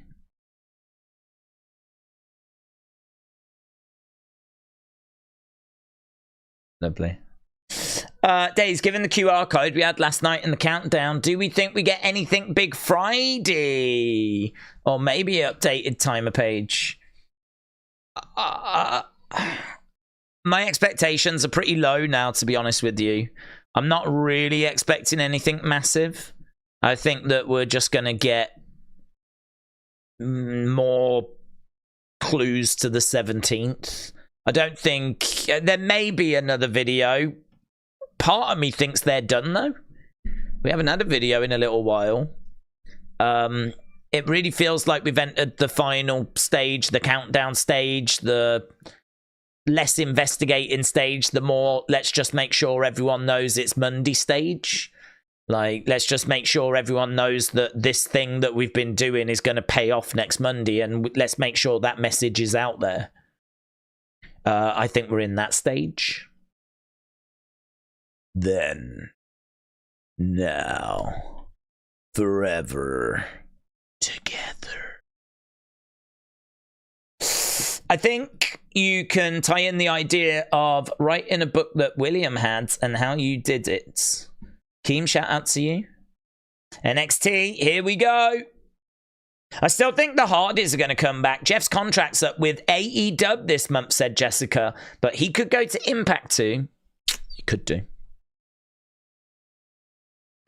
Right, we're just having a look at what happened with Battleground. We've obviously spoken about that and about how it was perceived as a bit of a flat show. NXT 611. How are we going to start this thing, though? How are we going to start this thing? Aaron said, I love the new intro. Niall said, maybe we get a video of them, but in gorilla position as a tease. Battleground Cinematic. Battleground Cinematic. We've just got the video package on Battleground at the moment. I'm just seeing Trick and Ethan. Lots of good stuff to look forward to tonight. Whoop that trick. I think Ricochet goes to TNA, maybe, said Spartan. Jordan got introduced to Roxy, Pop, Rox, Perez, the NXT and now NXT NA champion. I believe in Roxy. Who's next? AJ Lee? Don't know. I think she would love to face Roxanne Perez. I don't know that they would. I don't know that they would bring her back and have a fight at NXT. I mean, if you're going to bring AJ Lee back, wouldn't you bring her back on the main roster?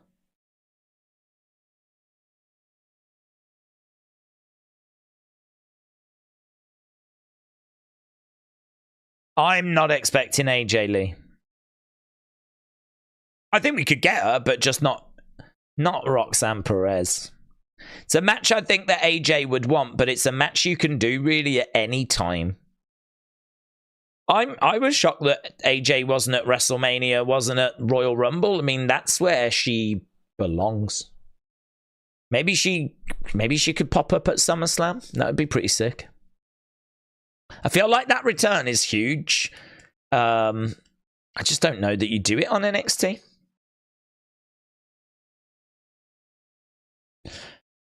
Kay said, I've been a fan for a while. Much love. Kay, shout out to you, my friends. Appreciate the kind words. We're settling down. We're getting comfy as we're heading towards the start of this. We're just running through all the matches. We're just looking at this women's ladder match. We're just seeing that Lash Legend moment. The NXT women's ladder match was the best at Battleground, said Sis. How's your day, Daze? Less busy than usual since no Nightbird stuff, said Spartan. More busy, honestly. I've made a few changes to the way that I kind of set stuff up. So a bit less busy in the sense of I've had time to do something else. And so what I've done is, the problem with watching NXT on my laptop is the picture's horrible. I don't know why. But so much bigger and better here. It's so much more enjoyable watching it. I feel more involved. Here's Kalani Jordan then. Kalani Jordan is making her way out.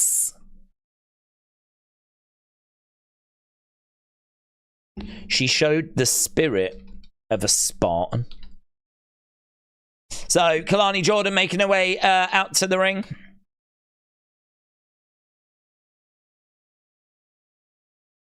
First ever NXT Women's North American Champion, former gymnast at Michigan State. I love her. I think she's brilliant. Booker likes it. Not only the new, but the first, says Vic Joseph. Okay, here's Kalani in the ring. Thank you. This is so surreal. Thank you, thank you. You deserve it, Chen. No, Kalani, let them. Kalani, no. Let them chant. She knew what she wanted to say and she just spoke over them. They were going, you deserve it. Just let them breathe, Kalani. Instead, she's like talking all over the top of them. There's probably nerves in there. We don't see Kalani cutting live in-ring promos.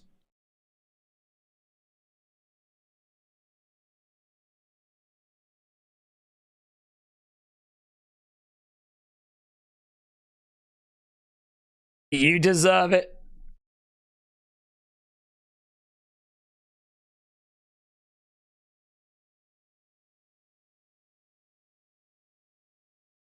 There's a lot of extremely talented women in the locker room.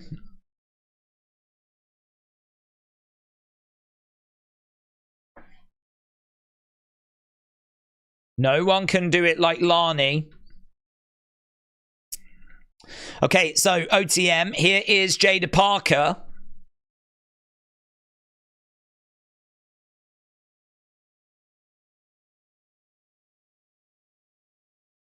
The only thing you proved on Sunday is that you can scurry up a ladder like a damn squirrel.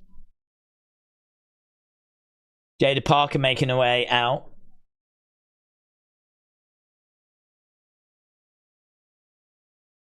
Ooh, Michin from behind wallops. Boom. Yeah. Yeah. Face first into the edge of the ring. We got Michin. We got Jaida Parker. This thing. Yeah, battling. There's the bell. We're underway. So Jaida comes out. Michin attacks. And we are underway. So match number 1. Jaida versus Michin. Oh, yeah. These two rolling around on the floor. Jaida effing Parker. So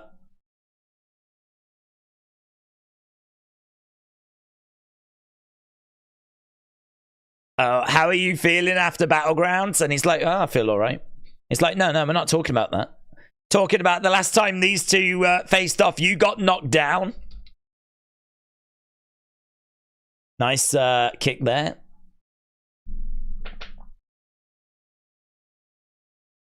So we've got Trick Williams coming up in a bit.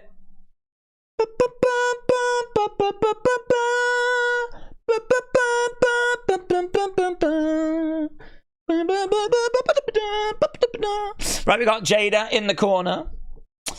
Perv folder. What's the perv folder? Pin by Michin. Kick out. Referee stamina words. EC dub. Paul said, what's the thoughts on Gallus? Main roster worthy? Do you know, I think since they've come back, they've leveled up.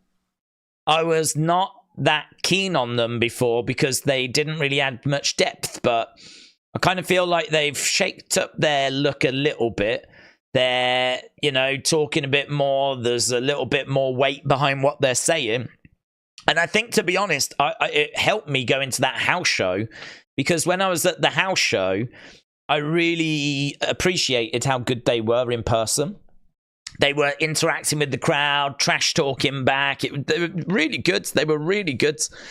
Sounds a weird thing to say, like that you'd watch them at a house show and sort of appreciate them more. But I don't know, like I hadn't seen them in a while, and they were so vocal.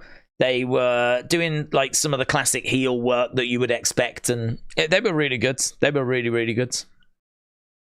So then they came back on TV. They've kind of updated their look. Nothing massive, but I like that twirly moustache that Joe Coffey is rocking. That looks pretty good. Mark Coffey, I think's like changed his hair. I think Wolfgang's changed his as well. I don't think they're wearing like those kind of Gallus soccer jerseys anymore as well. I think that's good to move away from those. You can't hang with me, baby. You can't hang with me, baby. I see you, baby. So, no, I wouldn't say main roster worthy yet, but I wouldn't rule it out. I mean, I'd say they're better than what we had with the Brawling Brutes. If you said, do you want Gallus on the main roster, or do you want Brawling Brutes back? I'd be like, Gallus, definitely.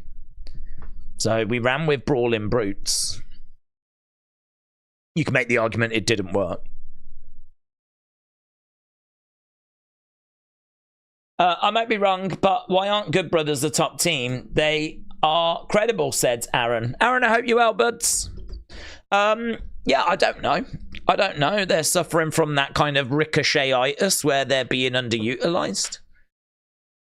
Ricochet-itis where they're just not being treated the way they should be getting treated, to be perfectly truthful. We are at commercial break. We're just looking at a Damian Priest documentary at the moment. Ever since Joe Coffey twerked, Daze has really changed his tune. It's all it takes, to be honest, buds. I'm a simple man. You know that. Very simple man. Are you watching Conor McGregor? Chandler, said Spartan. We're thinking it's delayed. I mean, definitely it was in my plans to watch, but I don't know what the streets are saying. Commercial break. It is commercial break. It was like Michin came and attacked Jaida. Vic said something like, say her name, and she appears. We've got This Week on TV at the moment. And that was sick, actually. I used to love This Week, you know. I used to watch it all the time. I haven't watched it for years. Did I miss the Cody stuff? No, you didn't. He might be what takes us from hour 1 into hour 2, or he could even close the show. Josh said, what do we think happens after Raw in Liv's room? Scrabble.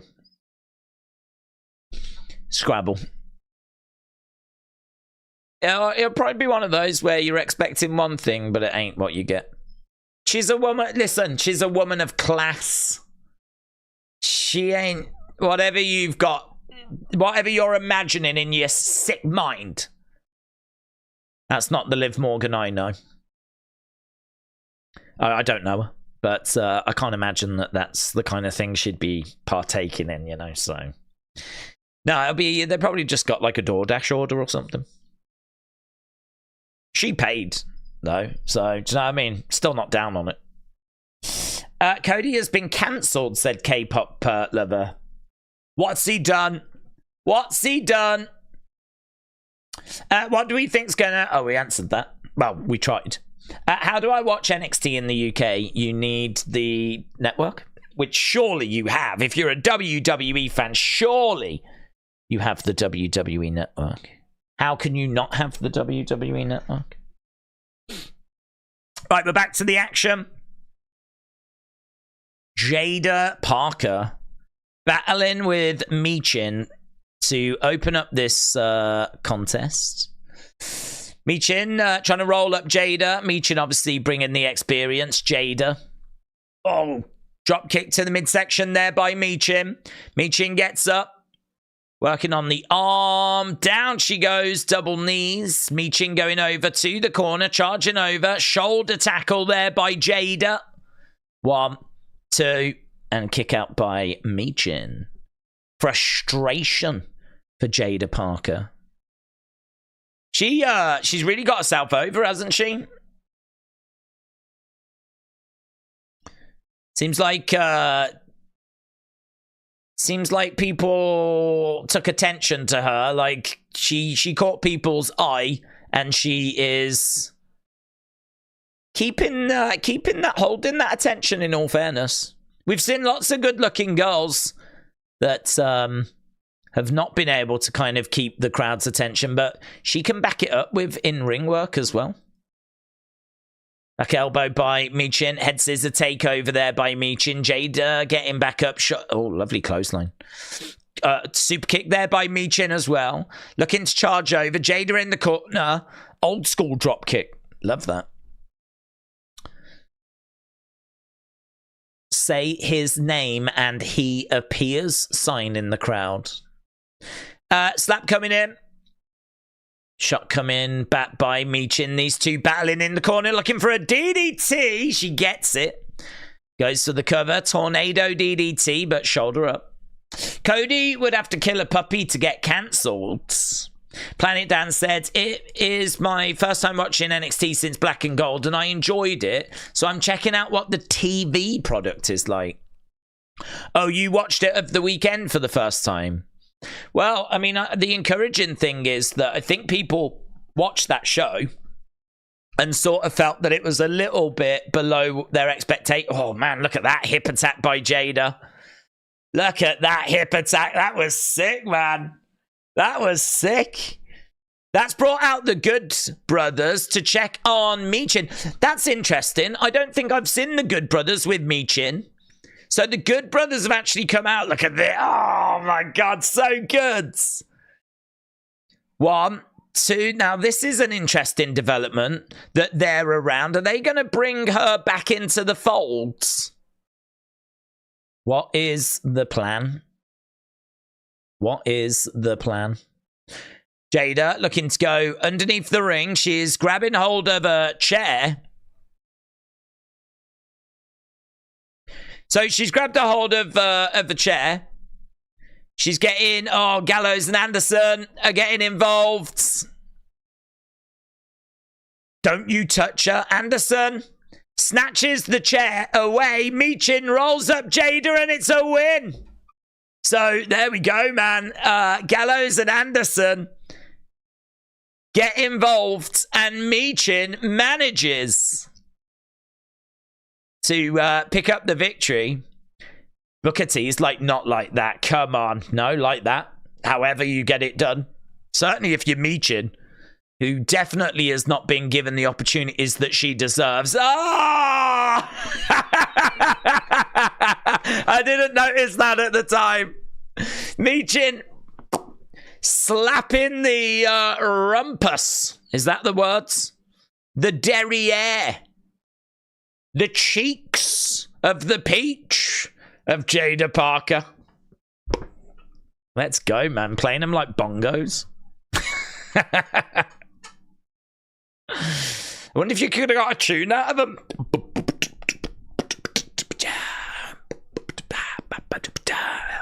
That, I tell you what, that'd be a jazzy evening that I would go to.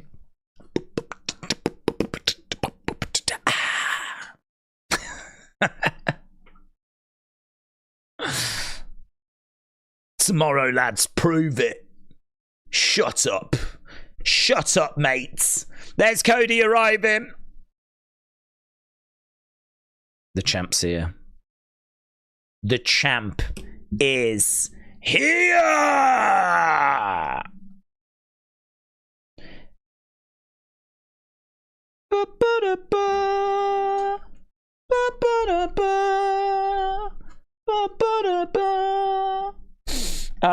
Right. Let's do the match score. All time. Was that Odyssey Jones in the background? Well, I didn't see Odyssey Jones in the background. That was a good match, said Johnny. I bet Johnny enjoyed it. Yeah, we know why you enjoyed it. Hey? Yeah, jazz. I also love Jaida's promos. She has got a bright future. Says, I am your father. Did you see Logan play Tetris? No. Defcon said the weather is horrible in Florida. Really? Is it?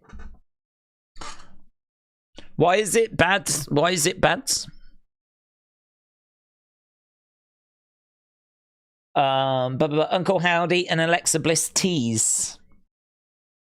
That was an all-time match, said Cody's sister. I agree. All-time. If Connor loses his fight against Chandler, do you think his career's over? It doesn't have to be, but I think it probably will be, yes. I don't see why you would carry on. I mean, he's lost against Chandler twice. He's been out of the picture for how long? Since he lost to Khabib all those years ago, I think he's only beaten Cowboy Cerrone, so... And Cowboy was done. Cowboy was pretty washed by that point, so... Yeah, I think that it probably wouldn't look very good for him continuing if he loses. We're going to get rain the next 7 days. No way, man. God, I'd be gutted if I was in Florida right now. There was a couple of bad days whilst I was there. But by and large, it was great. Daze, will the Howdy QR code show up for Cody's belt this weekend? Will the Howdy QR code show up for Cody's belt? Do you mean during, like, Cody's match? I don't know. No one's been able to find any connection as to when the QR codes drop as to if it actually means anything, so... even if it does, I don't know if it matters. I think there is going to be a Wyatt 6 and return either at Money in the Bank at Extreme Rules, just like Bray did, said Jacob. Jaida promos are underrated. Do we think Michin plays the bongos like that on Keith Lee? God, I hope so. And I think we've all got that mental image right now, so I hope so. If there's a God, then yes. I'm gonna try and be a bit quicker with these polls as well, so that I can get them done and not have them hanging over my head. So that got a 100% good rating, you know. 100% good. Lovely. Job done. Maybe Cody is in NXT to attack the Good Brothers. Well, I think it's very interesting that they've just come to help Michin. Because they're back with AJ, so does that kind of point towards the OC getting... Please change the name. Please stop calling them the OC. Stop it, WWE. You're better than that. Right, mates. LA Knight and Bailey are going to be at Fanatics Fest. There you go.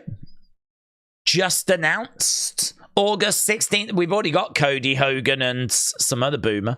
So, yeah, interesting. I know there's been a few people saying they're interested in going to that. Right, we're backstage with Chase U. I like Chase U. Fellas, easy. Easy, fellas. You can't be trusted. Name one good thing that's happened since you've been here, Ridge.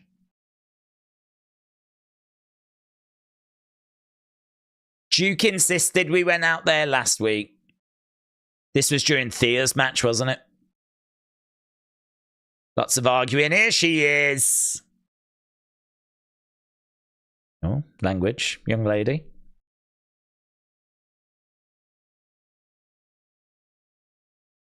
He's an outsider. Well, so are you.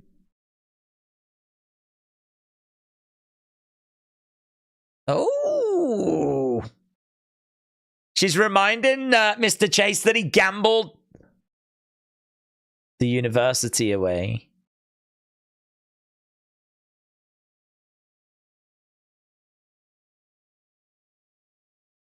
I'm over it.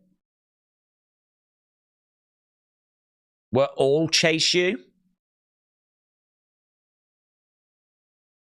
Preach!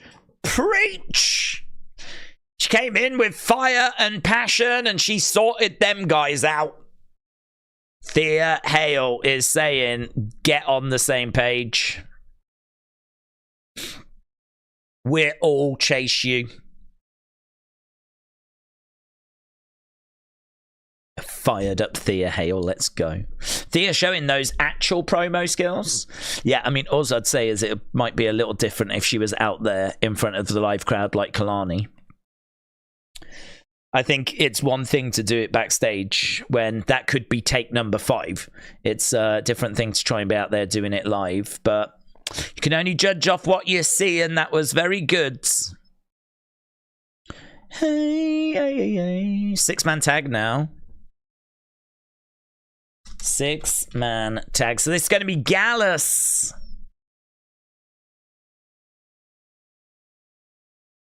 Taking on Wes. And No Catch Republic. Here's Wes. Big smile on his face. Just pleased to be back. New Catch Republic. Not sold. Still not sold on the name, to be honest.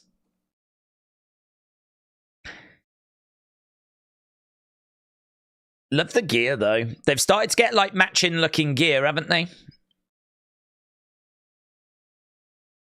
And that chain, I know we've said it before, but the chain that is kind of on Tyler Bates' jacket and is on his trunks, that's a symbol of the Black Country, which is where he's from, where I'm from as well. It was called the Black Country because it's very industrial. And so there was a lot of like smog and smoke, dirt that was kind of spewed out of all of those chimneys, as a lot of things were being made during the Industrial Revolution. So it's very, there's a lot of old abandoned factories kind of around where I live and where Tyler's from. It's an area that's in need of heavy regeneration, shall we say.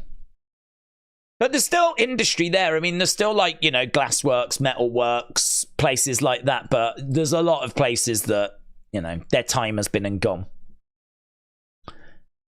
So yeah, it's just a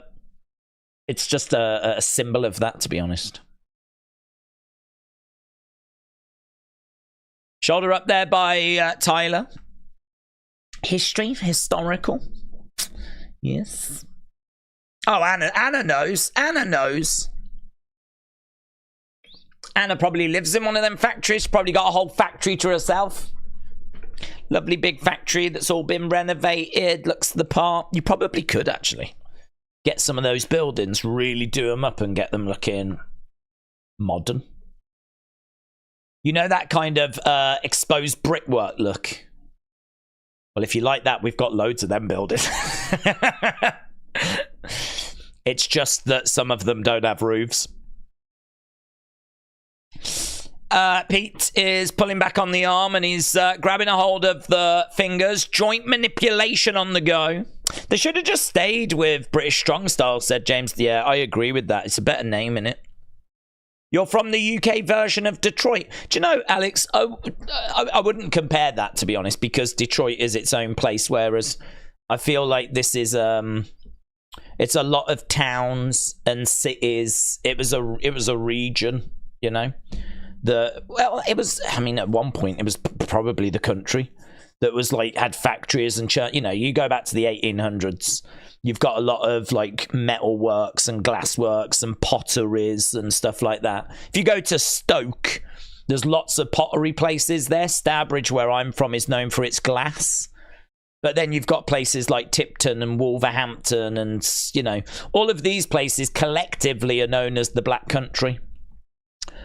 So I don't know that Detroit kind of compares, because it's like a collection, it's an area, it's a region, more than it being a one-off city.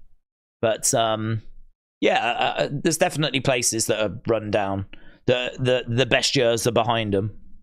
But they're places that just need a bit of regeneration, and we are seeing that. Those places are getting sorted out now, you know. But it's going to take a long time. A long time. Kip up there by Tyler Bate. Kip up there by Pete Dunne. We just had the airplane spin. It was, he does that so well. Airplane spin by Tyler. And commercial break. Do you do cameo? I'm just thinking it would be fun for my missus. She said she would kill me. I don't, unfortunately, but there's never really been much demand to my knowledge. So maybe in the future we could look at it, but I don't know. I'm not a mark for myself. I'm really not. I don't really, you know, we don't have merch. We had a t-shirt when we first started. I thought it'd be fun to have one available, but I mean, that didn't really go anywhere. So, and that was like 5 years ago. Have you got any old wrestling memorabilia? I've got old DVDs, but I want to collect both new and old, said Jessica, particularly shirts and hats and posters. Yeah, I've got stuff from all decades. I mean, I went to house shows in the early 90s, and I've still got stuff from that. I mean, when I went to a house show, I've got a Shawn Michaels cap up there, which I bought from a house show in 94. Proper HBK, Heartbreak Kids cap. I've got that. I've got a Undertaker pendant that I got from a house show as well in the early 90s. I did have some Shawn Michaels earrings. You could get Shawn Michaels hat, t-shirt, and the earrings that clip on, that which, you know, it's fine. I know we live in the modern world where all of that is fine, but I mean, back in the early 90s, I'm not sure you could really get away with wearing earrings if you was a guy. Certainly not at school. So I never wore them, but I just wanted them because Shawn had them. This one said Shawn, and that one said Michaels. So I bought them as well. I mean, to be honest, I was just trying to get anything I could get my hands on. Back in them days, there was no eBay. So you was, you know, I want that, I want that, I want that, I want that. Are you sure you want the earrings? Yes, I want the earrings. You're not going to, like, are you going to wear them, though? Yes, I'm going to wear them every day. I'll sleep in them. I want the earrings. So I didn't wear them. I might have worn them once, but I think they're up there. They might be in a mug somewhere.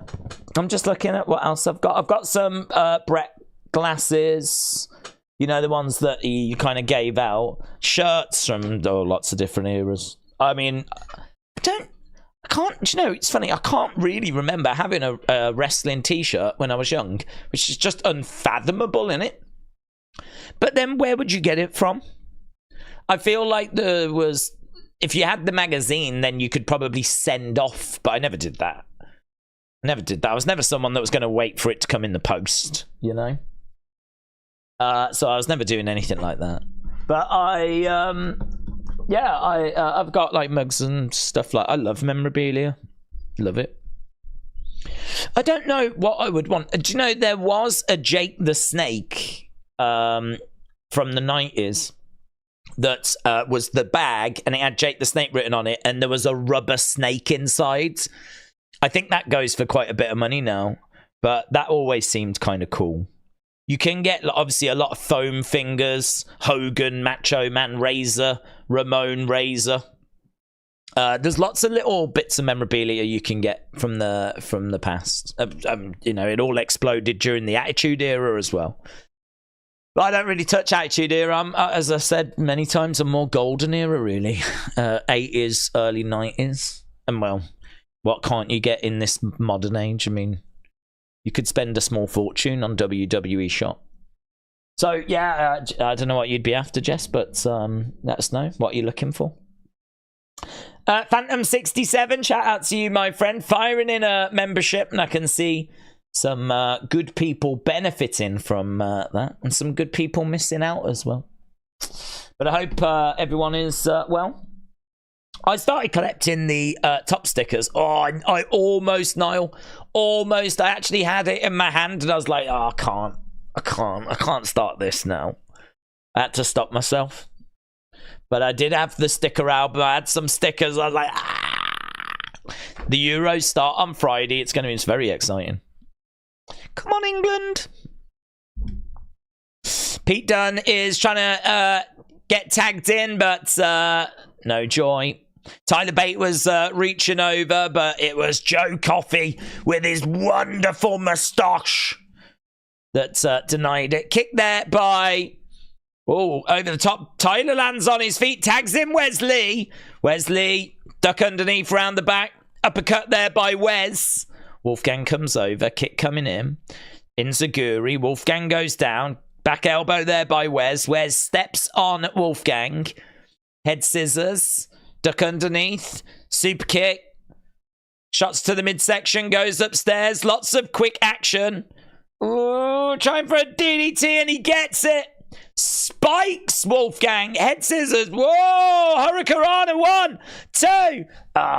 Double axe handle there by, I think, was that Mark Coffey? Mark Coffey with a big forearm smash. Pete Dunne comes in. This is like million miles an hour now. Pete Dunne over the top. Lovely sequence, though, by Wesley. You got to say, that's so impressive. Joint manipulation again. Snaps the fingers. But bang, boom. Love it. Roll through. Pete Dunne. Off. Moonsaults to the outside. Double knees by Wes. 1, 2. Oh. Wes had his dong right in the face of Joe Coffey there. I mean, there's pins and then there's pins. You know what I mean? Wesley going up to... goes to the outside. Landed on Tyler. That is the downside, isn't it, really? You do end up wiping out your own people as well. Crowd are chanting NXT because the action is fast-paced. Wes rolls through. Oh, discus clothesline. 1, 2, 3. Love that result. Love that result. I think something like that was as hard hitting as that. I think that's right that it ends the match. Love that. Love that. Match score. This crowd is better than Raw. Yeah, NXT crowd is normally pretty... I think one of the positives with NXT is a lot of the same people go. And there's a little bit of a community. And I think if you're there with your mates, you don't feel as awkward about, like, you know, chanting away. Like, you start to have a chat with them, you get to know them, you see them on a regular basis. How you been doing? What you think of the show at the weekend? Blah, blah, blah, blah, blah. But I think there's a healthy amount of regulars that go week after week after week. Which you would, I would. I would go every week as well, if I lived in the area. Okay, we're backstage with OTM and Jaida.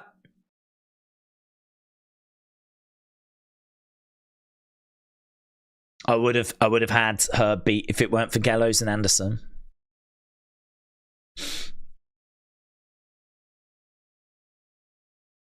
It ain't even like that. Let me go to the ring by myself.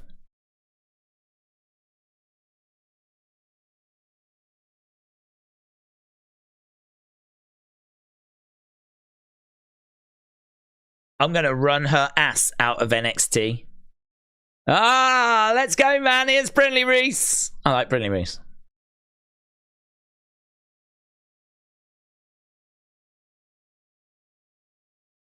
Be careful.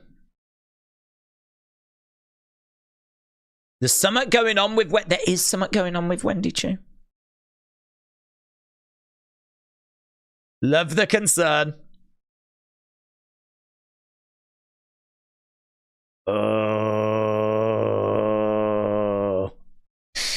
This is not going to go well, man.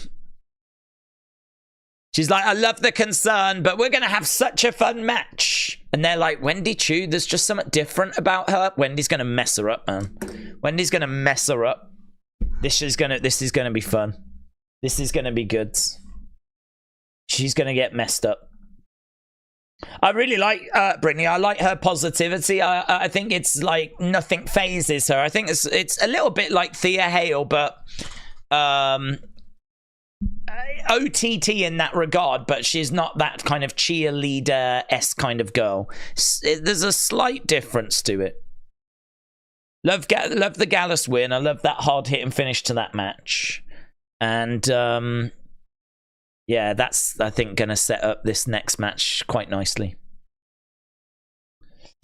Right, that got a good rating. Do you know what? That's quite a surprise. I thought more people would be into that. So Michin Jaida got 100% good. This got 99% goods.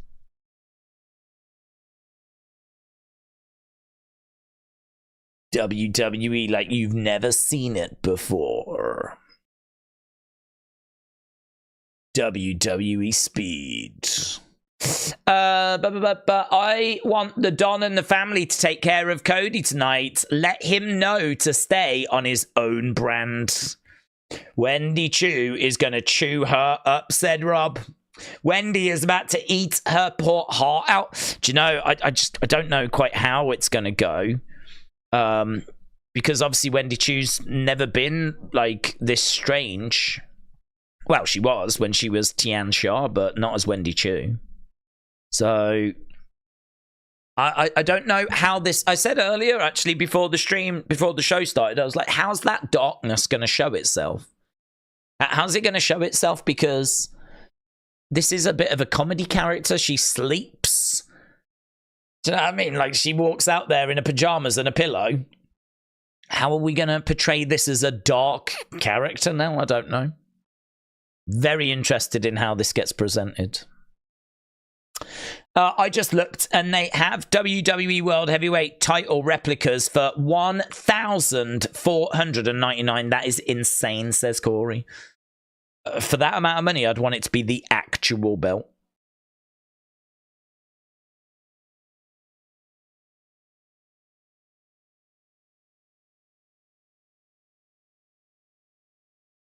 Oh, this is interesting. I don't think I've seen this Miz documentary. He wasn't allowed in the locker room for 6 months.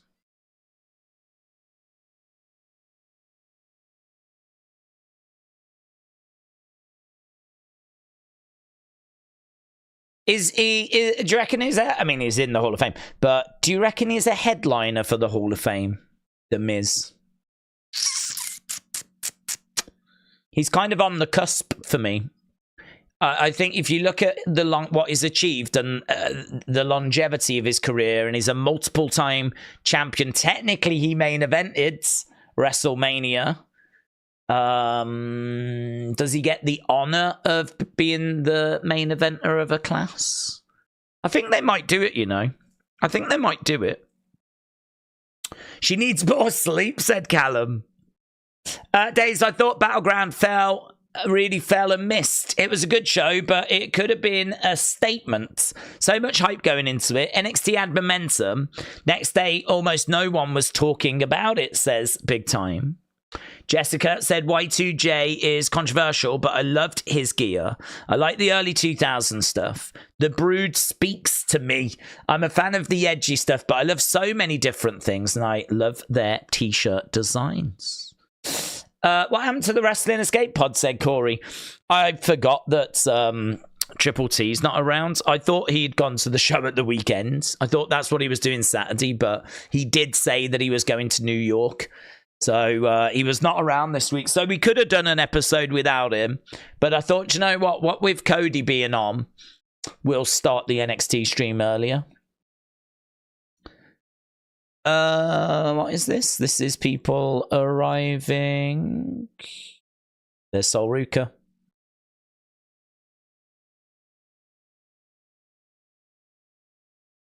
Sol Ruka, just having a bit of fun in maybe that's the kind of fun that Liv was having as well.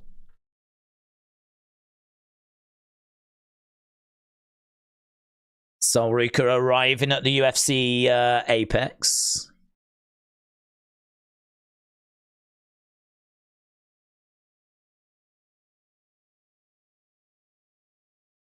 Okay.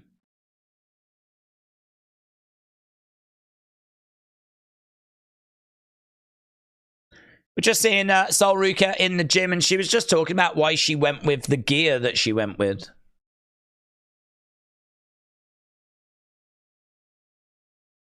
I do love these video packages. I think they really help, you know. I think it really does help you kind of feel a bit more of a connection with the wrestler, kind of understanding where they are in their journey, what they've been through, what they're trying to achieve.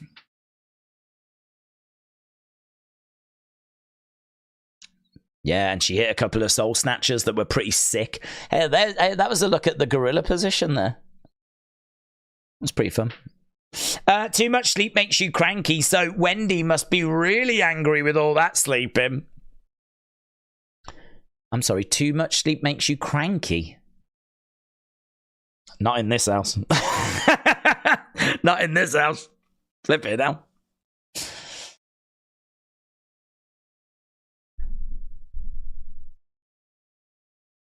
So, we're just seeing Kalani getting that belt.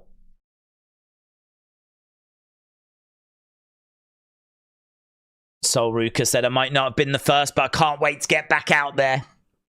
Very good. Let's go. Right, let's do Brindley now. Yeah. Yeah. Here's Brindley. She's looking all excited. Come on! Oh, man, how dark is this going to be?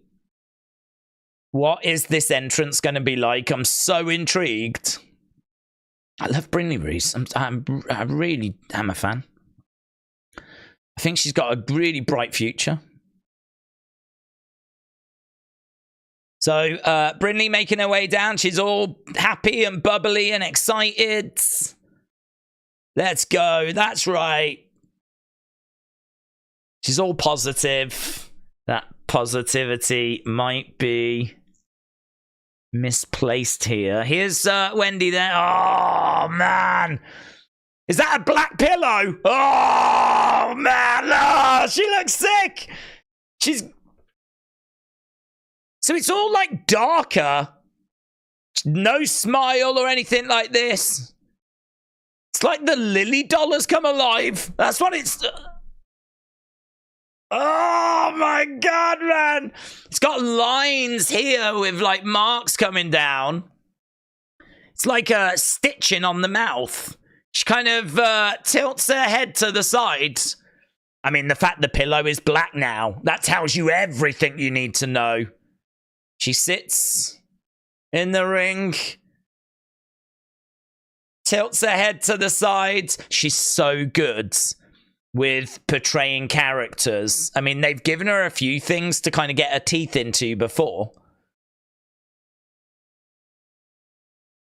Brittany's like, it's fine. Nah, this is fine. Yeah, we got this. Oh, man, she's going to get messed up. You're going to get messed up. Leave. Get out the ring, Brindley. Ah! Fez press. Wendy Chu right on top of her. I think they might need to change the render in the corner. The render in the corner has got Wendy Chu with like a pink pillow and a big smile on her face. That ain't the Wendy I'm seeing. Oh, elbow drop there by Wendy. Brindley's like, oh my God, what's going on? Look at Wendy Chu like, ah. Yeah, there is something a little bit off. Shot coming in there by Brindley. I wonder if Wendy finds herself into the Wyatt 6. I mean, this works in the Funhouse. She fits into that world. She gets a 2 count. Oh, man, this is so good. This is so good. Love how she, like, slowly gets up to her feet, runs over to the corner. Brindley Reese moves out the way. Back elbow there by Brindley. Duck underneath, round the back. Back elbow misses. Oh, lovely. Okay, Brindley getting back into it. Clothesline. And again, she's not going to be I thought she'd get steamrolled. She plants Wendy. Wendy, though, still rises up. Brindley cartwheeling over. Round the back goes Wendy. She's got... Oh, love it. Love it. Arm behind the back. Into a clothesline. Into a sleeper hold. And she's locked it in as well. Hooks her in. Down on the ground. And referee calls. It's done, mate. And she smiles. A little sick smile by Wet. That's so good. That is so good. That is so good. That character could work, man. That character will get attention. Oh, I love that. Love that. Is that like a hammerlock with the arm behind the back? And then into the clothesline. Love that. Which put Brindley down and then she applies the sleeper. If that's like, you know, like how Sasha had the backstabber that went into the bank statement. I wonder if that's what Wendy will have. She's still sat there, just kind of tilting her head.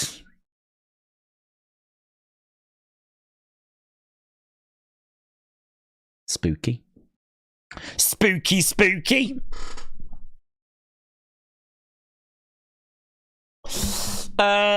Wicked Chu. Chu at the Funhouse. Imagine Chu at the Funhouse. It works, doesn't it? Mentally, you can see it, and it works. Right, let's get the poll up for that match, shall we? Match score. All time. Great. Good's okay. Boom. So they're talking about Ethan. We're almost done with the first hour. Well, with his attack at Battlegrounds, Oro has now attacked official Ethan Page 3 times. It leaves me but with no choice but to fine Oro and ban him from the building. So Oro apparently not on the show tonight. Here he is.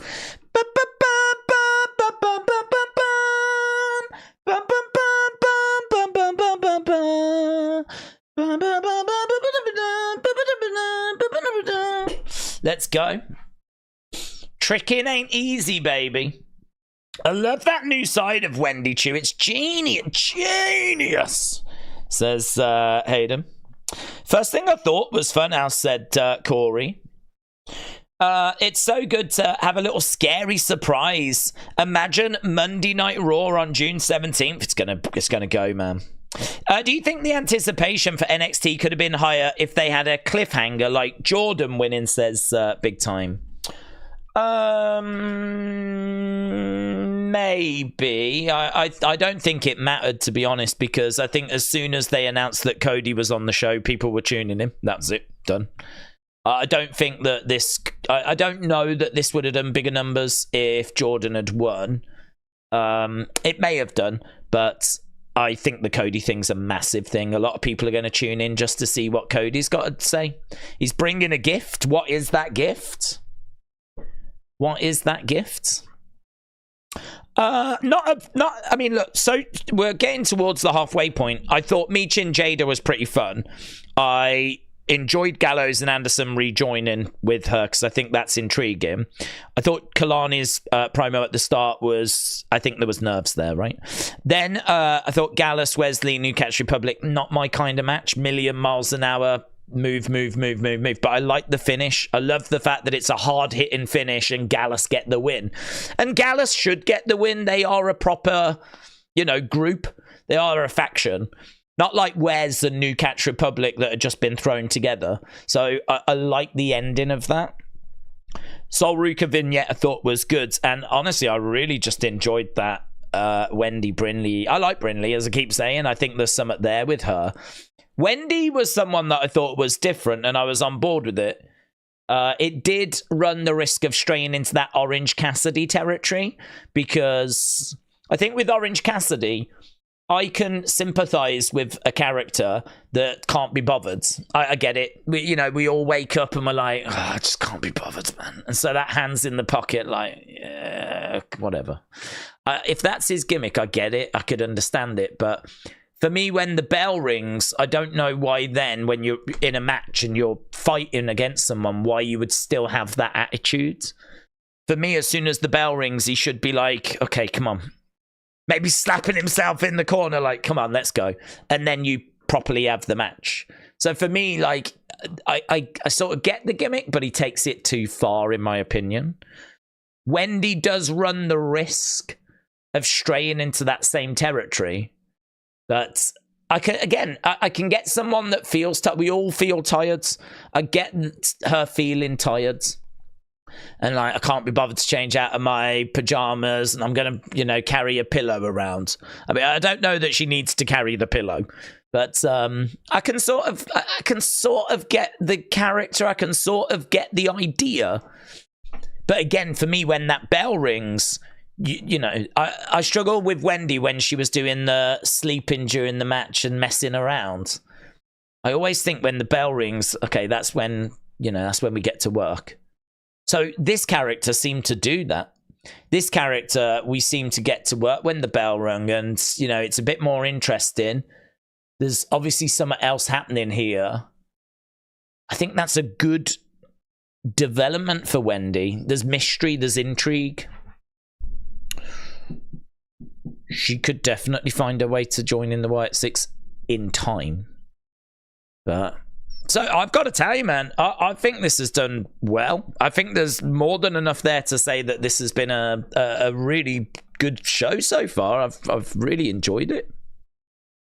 I also think, in a weird way, it makes a massive difference me watching the show on my proper computer, because on my laptop, it is honestly 240p, if that.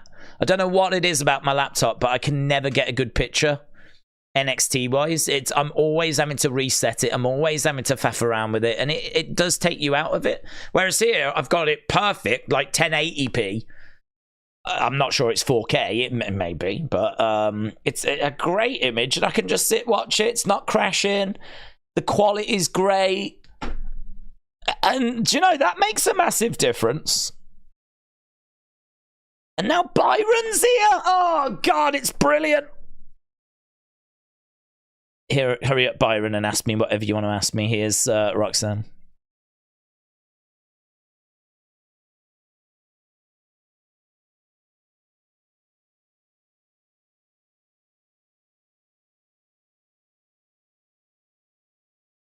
Here I stand.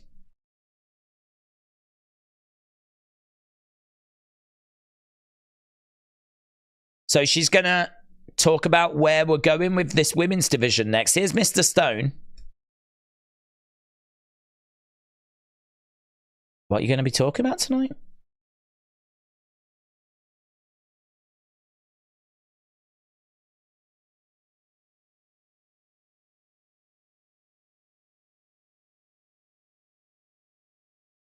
Go tell your boss that she can wait to see what I've got to say. Sassy. Here he is. Here he is. Let's go. Wrestling has more than one royal family. Cody Rhodes. is starting the second hour as we suspected. Good way to keep people around as we head into the second hour. Please don't change the channel. Here's Cody Rhodes, big smile on his face. Yeah, man. Yeah, man. Cody's coming. R.I.P. Dusty said word of wrestling. I thought Trick was next, said Brony. That's a good point, actually. Good point. We did get to see him walking down the thing, didn't we? I wonder if he'll be a part of this. Maybe we'll get a moment with Trick and Cody. That'd be pretty cool, wouldn't it? NXT champ and undisputed WWE champ. That'd be pretty sick. Where you turning on away? Sat on the barricades. Chewing away. Looking out at the fans. Pointing over at the sign. Signing summit for fan there. How amazing to be in that NXT crowd and to be so close to Cody and the actual undisputed WWE Championship. You know, what a great week to go.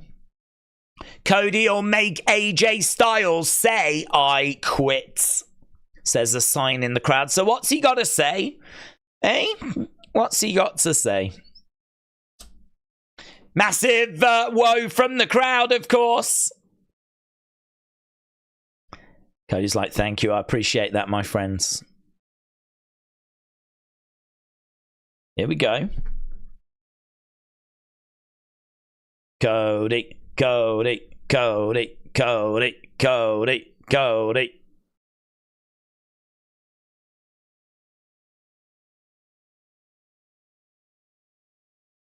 Okay. It's magical here, isn't it? Says Cody.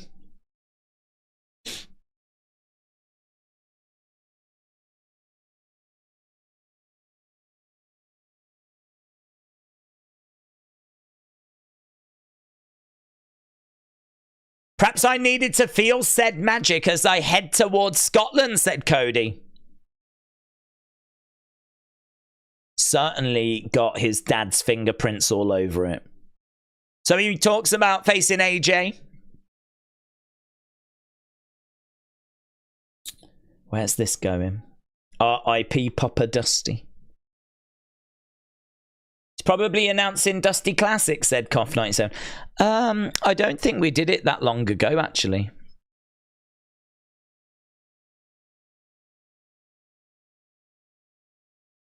Did we do the women's Dusty? I don't know if we did we? Was there a women's one?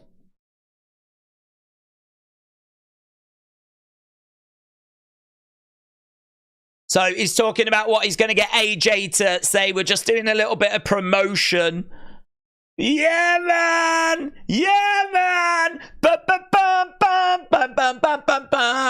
on, Trick! What that Trick? What that Trick? Mess him up, Trick! Mess him up! Wrestling's got more than one royal family.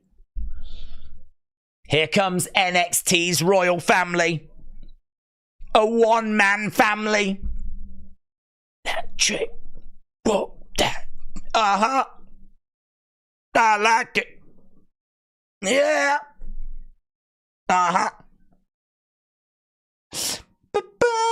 Look at them shoes. Jeez. Trick Williams has come straight out the 70s. Must be like a time portal back there.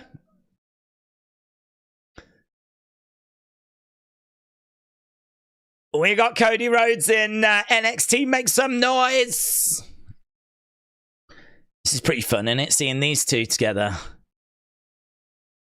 Challenge him. Where can they fight? Money in the Bank. Challenge him. He won't. I had to hold up and let you do your thing.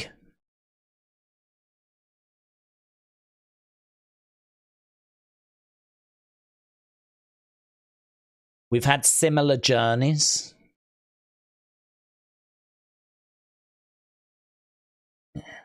We're both champs.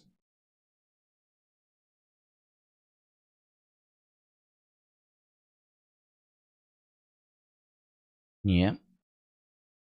These two look great in the ring together, by the way.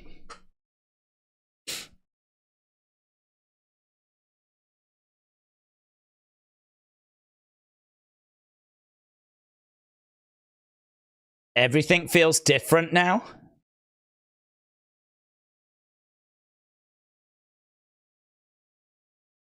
We've got it now. Rather than chasing it, we've got it now. That is true, actually. Trick's been in NXT a long time. He finally climbed his mountain. Obviously, we know about Cody finishing his story.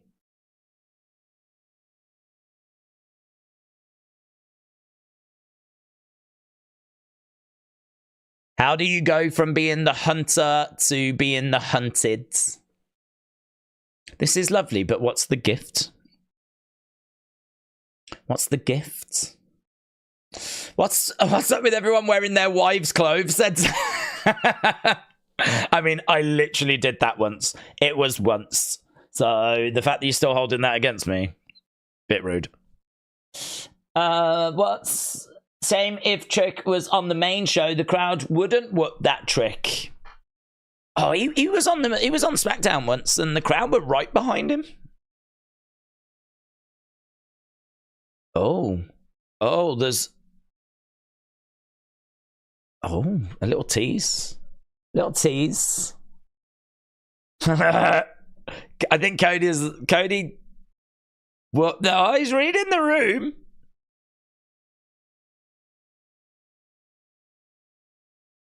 Okay, here we go. Let's get back on track. Let you know. Oh, I'm here to tell you who your next challenger is going to be. Next challenger. Yeah. Next week. 25-man battle royal. Oh, right. So he can't tell him who it is.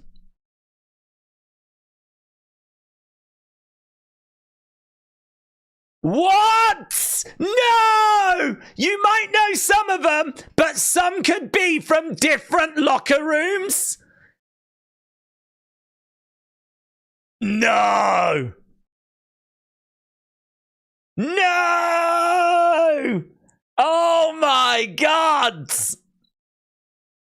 Some might be from different locker rooms.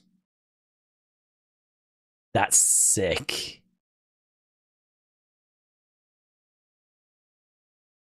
We might get some members of Soft Ground Wrestling from Uganda.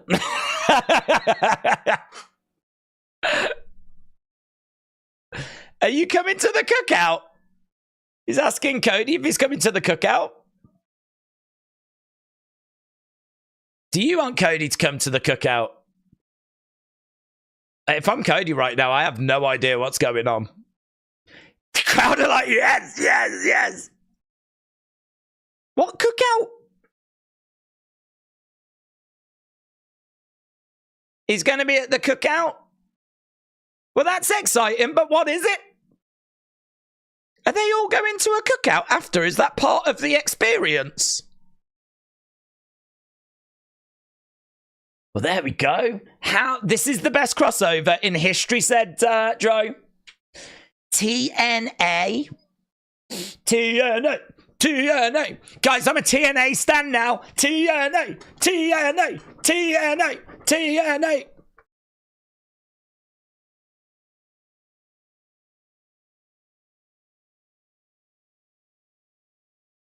I love all the TNA. I love Joe Mendy. Like that, innit? Joe Mendy. Love him. Love John Alexander with the head thing on. The wrestler. He might be in it. Oh, God, that's going to be so exciting.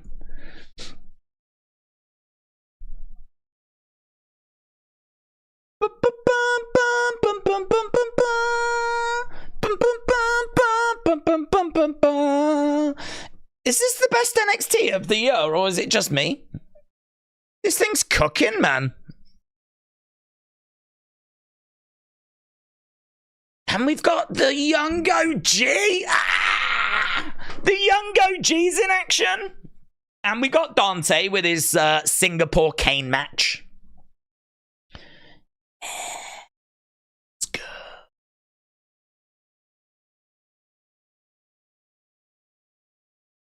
I'm going to leave my last in.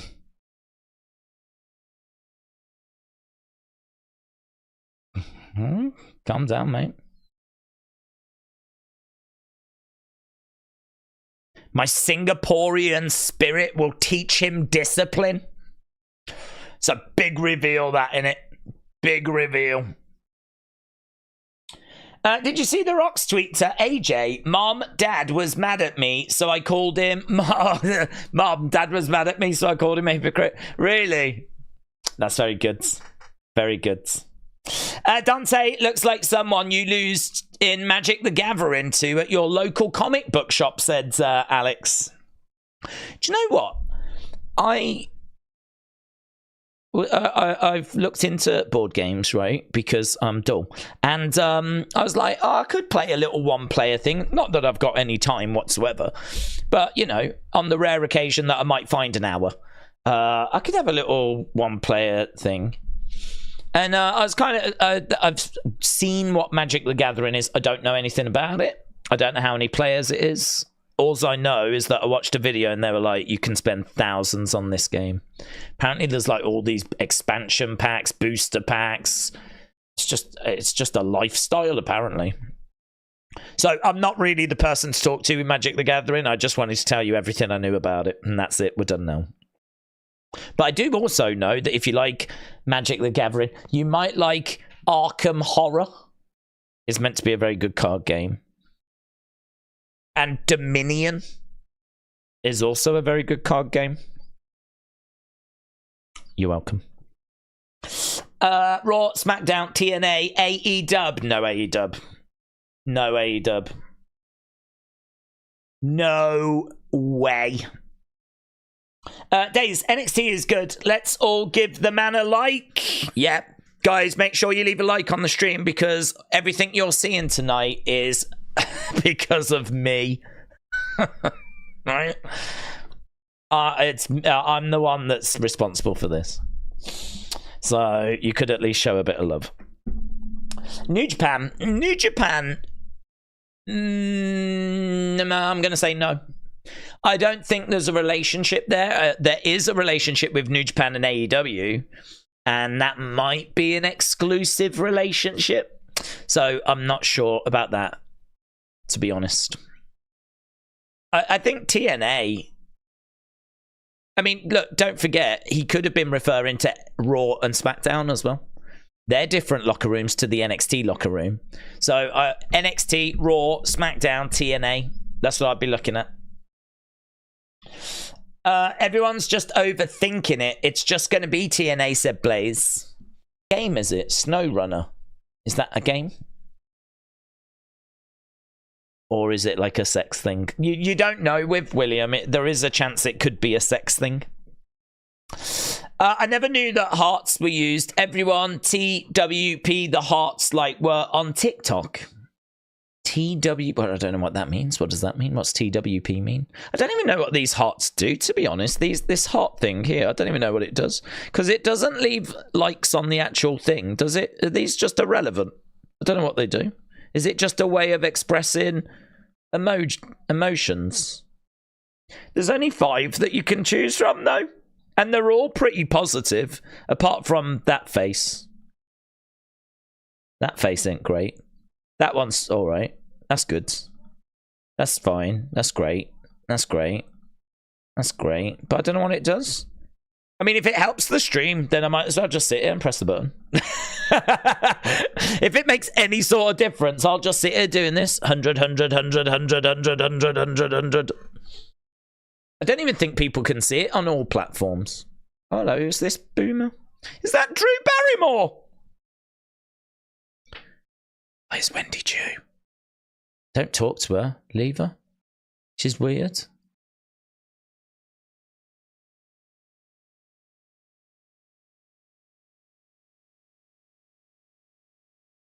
Did I say something? Yeah, you spoke to her, you idiot. Should have left her alone. Oh, hello. The WWE 2024 Next in Line class. Boomer, boomer, boomer, boomer, boomer, boomer. Load of boomers in it. Look at that dude at the end. Rich boomer. I wonder if any of these are going to go on to big things. 6 new recruits. I got my eye on Rich Boomer. He might be the next EC3. Here is Lexis King. What is nil?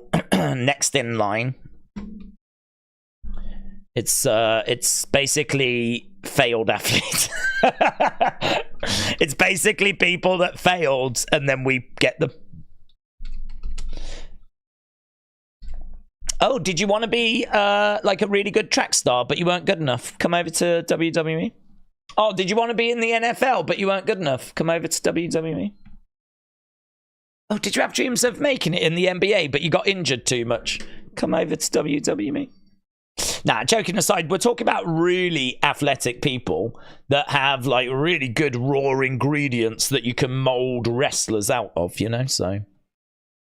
But yeah, they're more than likely going to have been coming from other fields. Right, we're underway with this Singapore street fight.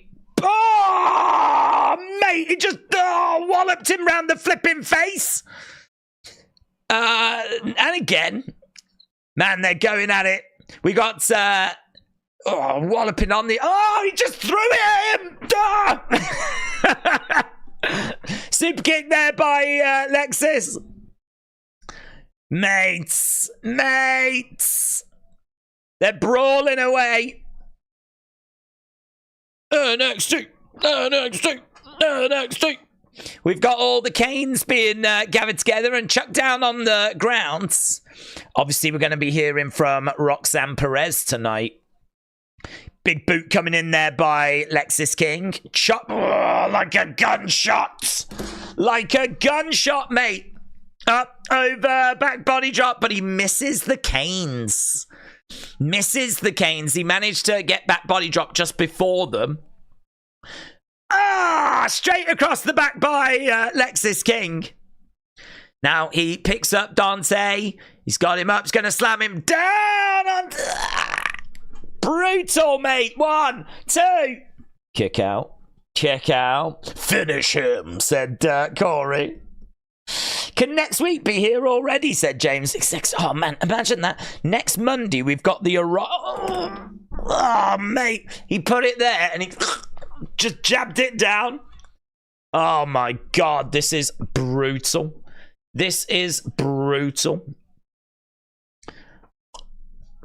Oh, God, you can feel that one was where he put it there. Like, at what point is it attempted murder?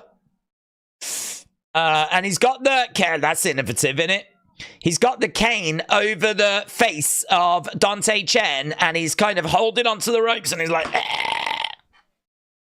big right hand coming in, and a chop coming in there by Dante. Dante headbutt coming in by Lexis. Down goes Chen. Boom! Straight across the back. 1, 2. Shoulder up. Mitchell said, when are we getting the first failed Broadway actor on a deal in WWE? Maybe the Spider-Man stunt double deserves a chance, or the SpongeBob actor. Well, we could do, in all honesty, because they are also transferable skills. We've got sports stars, but they might not have the charisma. They might not have the promo ability. But actually, if you went and got actors, as long as, you know, they had decent physiques, you obviously are probably getting charisma and you're probably getting good promo skills. You just have to teach them the wrestling side. So it's actually not that crazy of an idea. But they would have to tick some boxes from an athletic point of view as well. Oh, right in the back of the head. Dante Chen goes down. He gets turned over. 2. Oh, shoulder up. Oof, walloping away with that kendo stick. Absolutely. I mean, he is beautifully tenderized. You could pop him in the oven right now. Oh, no. He's got the stick in the corner. He's jammed it into the turnbuckle. Someone's going to go chest first into that kendo stick that's protruding. Reversed. It's Lexis. Ah! Lexis King goes into it. We've had that. We've had that. We've had that. We've had everything. Ah! And again. This is one of those matches where you'll see afterwards, they'll put it up online, like how brutal it was. Oh, he's wrecking the kendo stick. The Singapore cane has shattered. NXT fans loving it. You can see the marks. Oh, oh, make it stop. Make it stop. This is like a flipping death match. Boot to the sides of the head. 1, 2. Don't kick out. What are you doing kicking out? This could be over. Oh my God. Look at the marks. Look at the marks. Look at the marks. Oh, they've got a family, damn it. Lexis King goes over. Clothesline. It's the best Lexis King match. It's the best Dante Chen match. Might be one of the best kendo stick matches I've ever seen. It's brutal. You could show this in the Attitude Era and people would be like, oh, mate, that's too far. Mate, that's too far. Oh, on the outside. Oh, God. And again, oh, just make it end. Oh, even John Moxley's watching this going, they're ruining wrestling, man. They've took this way too far. Right, he's got the scepter, jabs it. I mean, that's not, is that allowed? That's not a Singapore cane. It's an actual cane. Right now, he's got Dante and his... Oh. That's going to do it, innit? 1, 2, 3. Boom. Boom. Well, I don't know why that was allowed. I mean, clearly it was no DQ, but if I'm a ref, I'm going, hang on. It's a Singapore cane match. That ain't a Singapore cane. Perhaps Lexis could have been like, well, it's a cane, and I bought it from Singapore, so technically.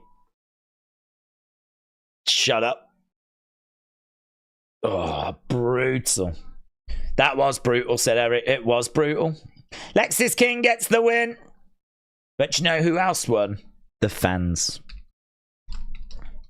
And the people that make Singapore canes, because I'd imagine NXT is going to lead a load more now. They just broke all the ones they had. Right, we're backstage with JC and Jasmine and Cody. Yeah. Oh, he's got his old mask and he gives it to JC. Are we going to get Dashin? Are we going to get Dashin JC Jane? Oh, that was good, man. That was good. Why does he carry it around in a brown paper bag, though?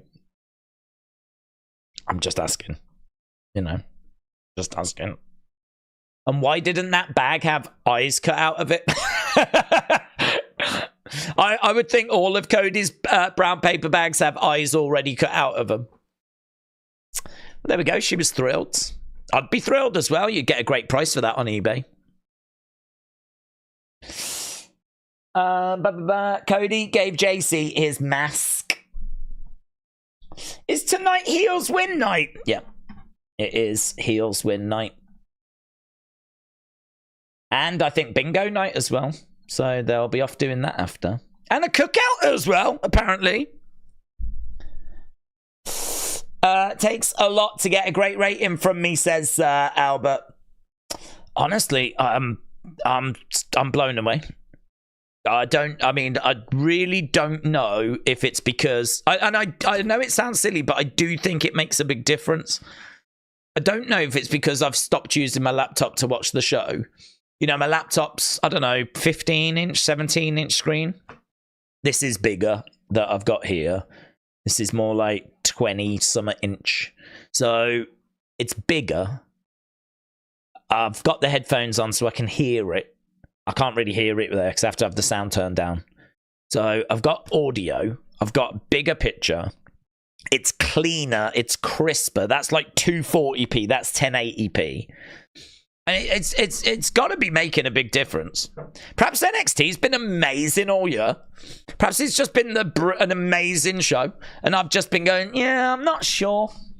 I'm not totally sold on it. But like... This has been a really good show. This has been, like, so enjoyable. I've really enjoyed it. I've really enjoyed it. And I don't know if it's just why. I don't know if it is a really good show or... I think it is. I think it is. I think even if I was to watch this on a smaller screen, 240p, I think I'd still enjoy it. And we've still got 30-odd minutes to go. Right, I said don't have long, and I'm a man of my word, we don't have long. So, there we go. I hope you got your votes in. I need to get these scores in the book so we can move on to other things. 19% all-time. That got a... Ooh, that got a 70% great rating. People really enjoyed that. Well done, Lexis King, Dante, Chen. I mean, you can't be doing that on a weekly basis, but you killed it, lads. You killed it. Singapore cane match. Cody tells Trick his opponent. Days next week, AEW Pro event. Oh, God. Yes, you're right, James. AEW Pro. AEW Home as well. They're invading. I'm all tangled. Oh, hello. Is my thing just crashed? What's happening? Oh, what's happening?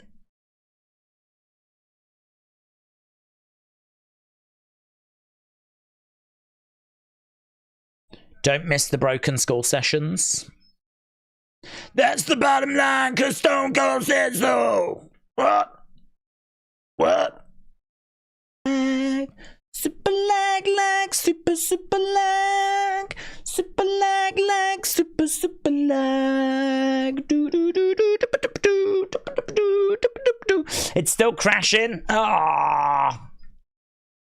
See, we just can't have good things. Can't have good things.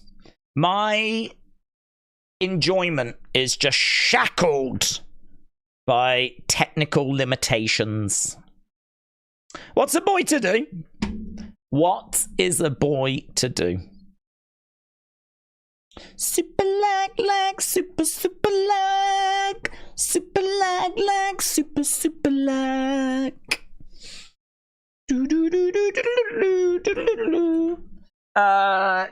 Days, Brooks Jensen just grabbed Vic Joseph. Well, I wish I could see it, James.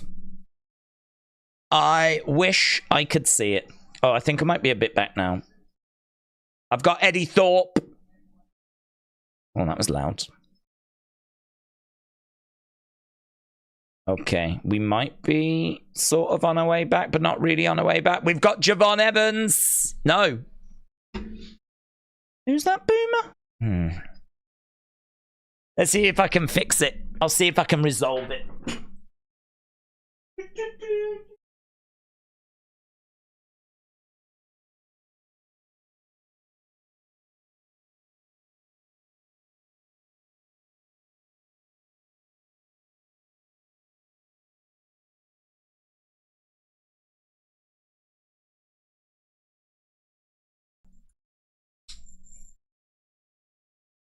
We'll have to wait and... oh, is it back? Might be back. Might be back. Yeah, it looks like, I mean, none of the routers were working, so it looks like there was an issue in the area. But it looks like it might be back now. It's Eddie Thorpe against Tavian Heights.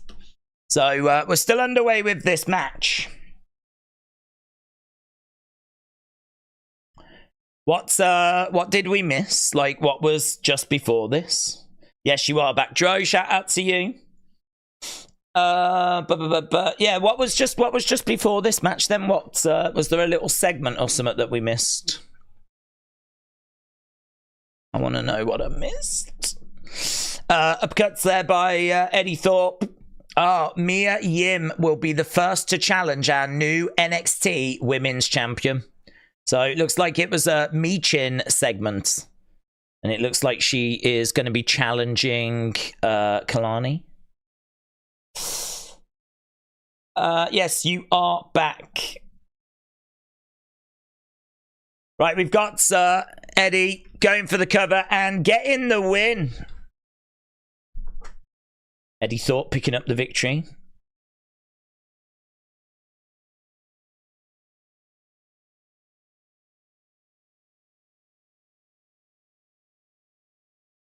Brooks Jensen is briefly shown on NXT before being pulled away by security.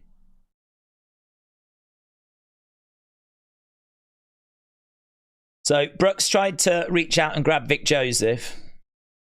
I wonder why. Why does he want to grab at Vic Joseph?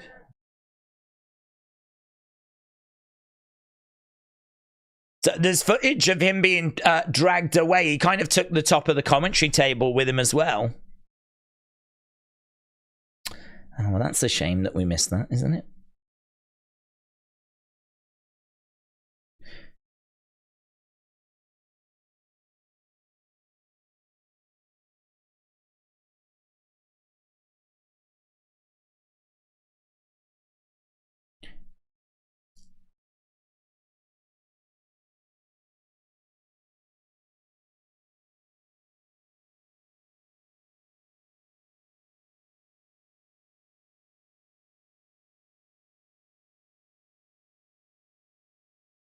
Okay, so right now we've got no quarter catch crew. Go get Tavion. So they seem interested in bringing Tavion into the group.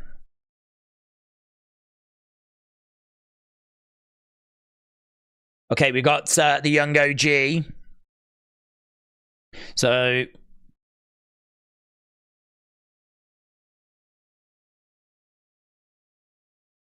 okay. EC dub commercial. Yes. What is the main event? What is the main event? I don't know that it's this. But we do have Javon. Oh, I've all been thrown off now. Now I've got to try and get back on track. We need to do the poll, don't we, for that last match. So, match score.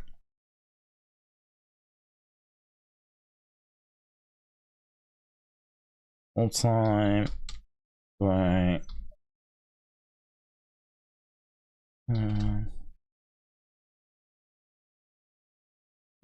Okay, so getting your scores for that Eddie Thorpe, Tavian Heights match.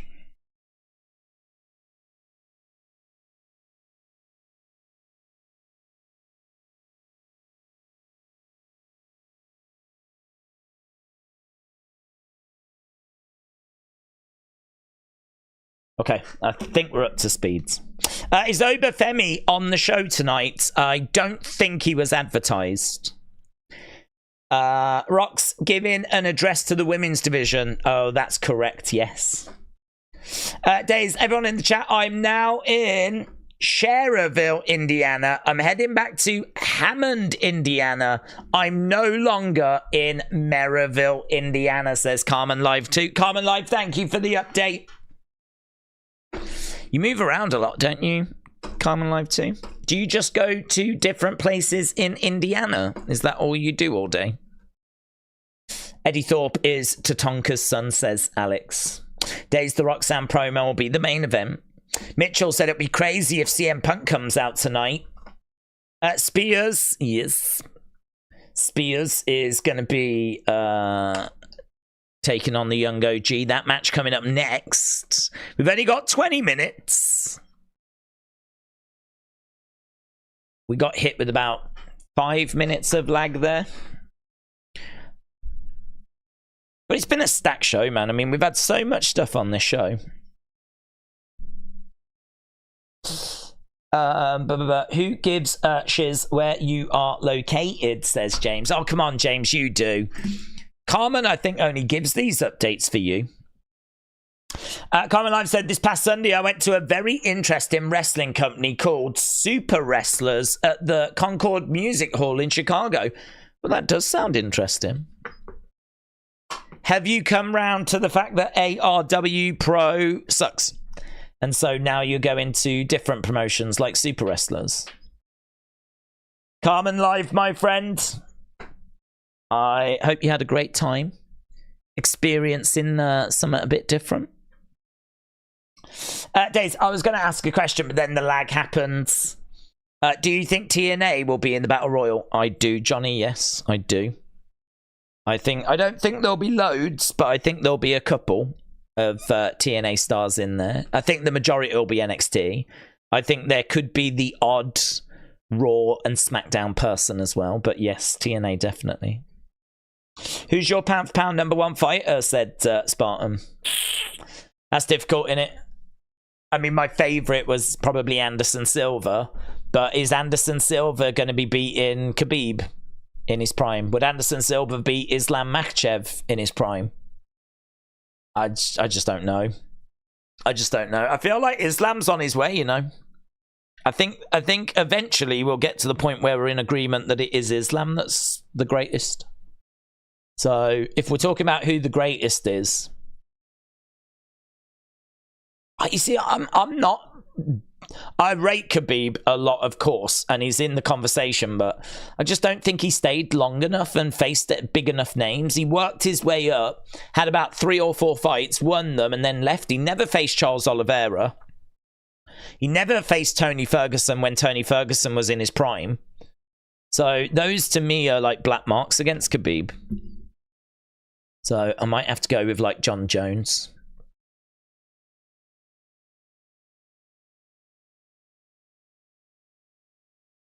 Okay, we've got Ava. Here's Stevie. Hello, Ava. My lord.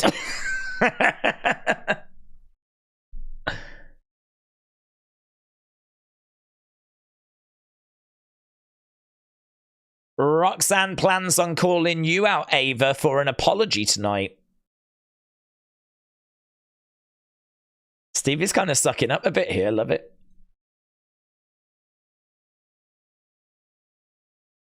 Of course. So Stevie goes. Mr. Stone goes.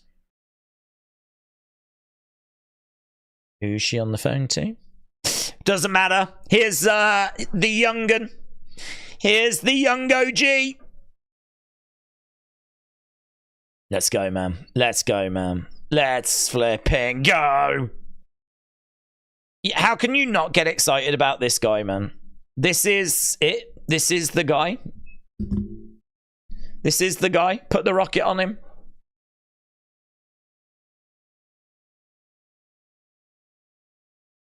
Javon Evans in the ring, waiting for Shawn Spears. He just oozes charisma. He oozes skill.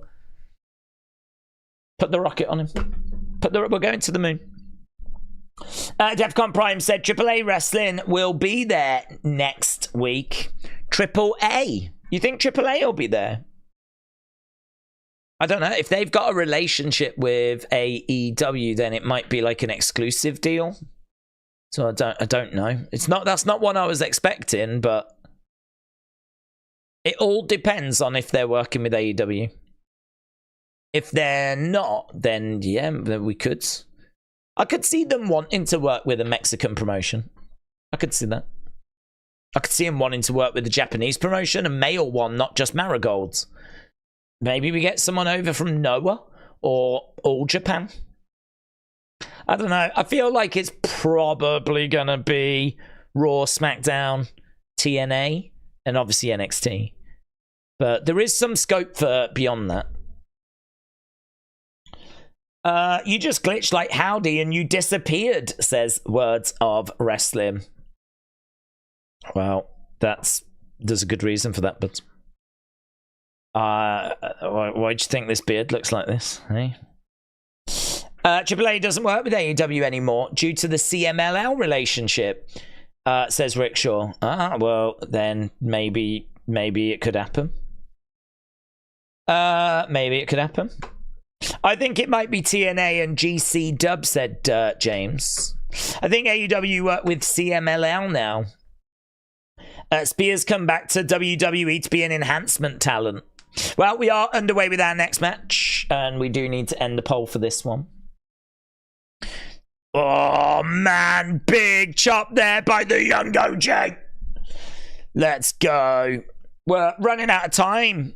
Oh, straight over the top rope.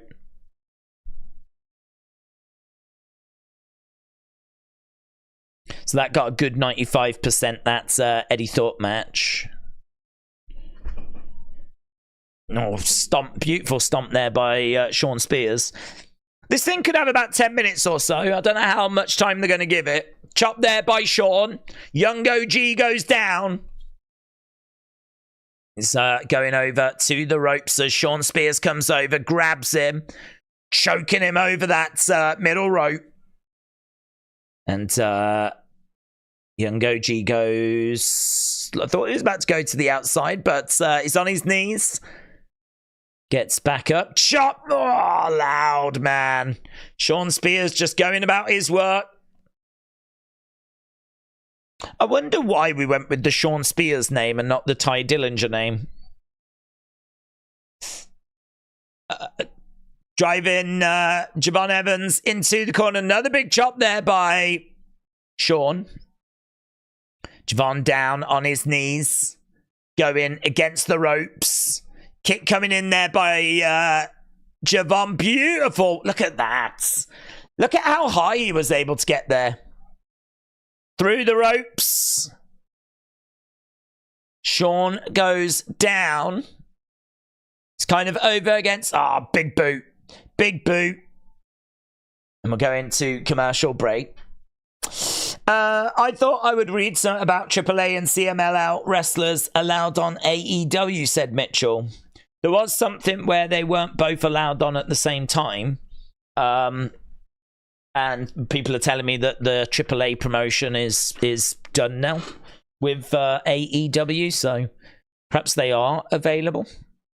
I haven't heard any rumors of that though.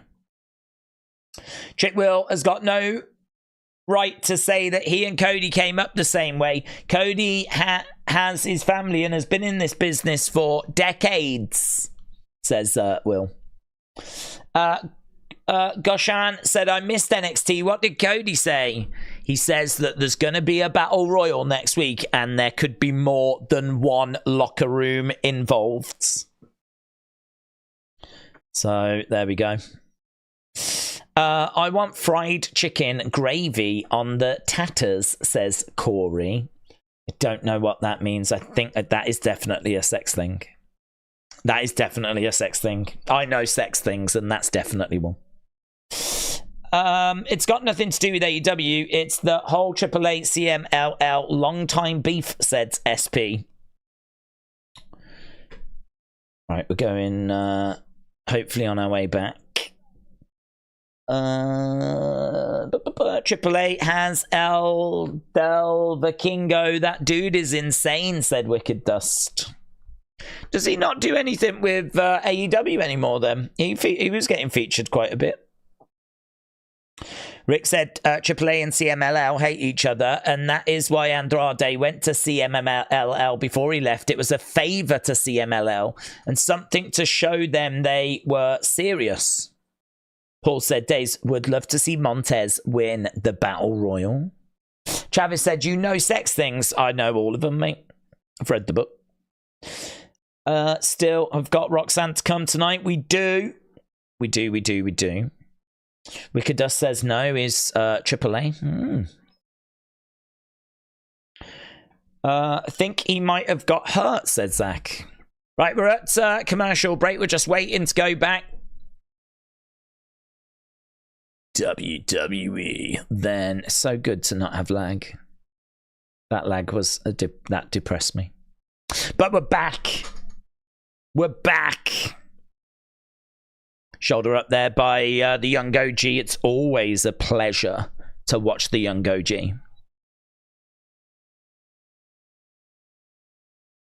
Right, Shawn Spears grabbing a hold of Javon, turning him over. Single leg Boston Crab. Single leg Boston Crab. There's a dude and his son in the crowd. They're like, tap, tap, tap, tap. They really want the young OG to tap. Let's look at that. Pull him back on that leg. It's in deep, man. It's in deep. You can get your tickets right now for next week's shows. Surely that Raw is sold out. Come on. They've been talking about Monday the 17th for how long? Break the hold, Rav. Shawn breaks the holds. So the young OG getting over to the ropes. Don't you think it's strange to have a battle royal so soon after they just had one and they had in Liv's room last night? Perhaps they got inspired. Perhaps they saw how much fun the battle royal in Liv's room was and they were like, we should put this on TV but with clothes. Oh, big chop there by Shawn. Young OG screaming out, look, gets, slaps the mat, gets back up to his feet. Another chop coming in. Beautiful kick by Javon. Picks up Shawn Spears, plants him down. Wow, he planted him so hard. The young OG went flying back, man. Yeah, he plants him. Boom. God, you don't see that, do you? He planted him so hard that he kind of ended up bouncing back himself. You don't see that. Well, you do now. Young OG, man, just selling, working. He's got it. He's got it. Clothesline, down goes Shawn. Duck underneath, against the... Oh, my God, oh, my God, oh, my God. He launches himself specifically off one rope. This kid's special, said Booker T. We know. We know. He is. It's like the wrestling gods just put all their energy into one person. Ah, oh, beautiful super kick there by Shawn Spears.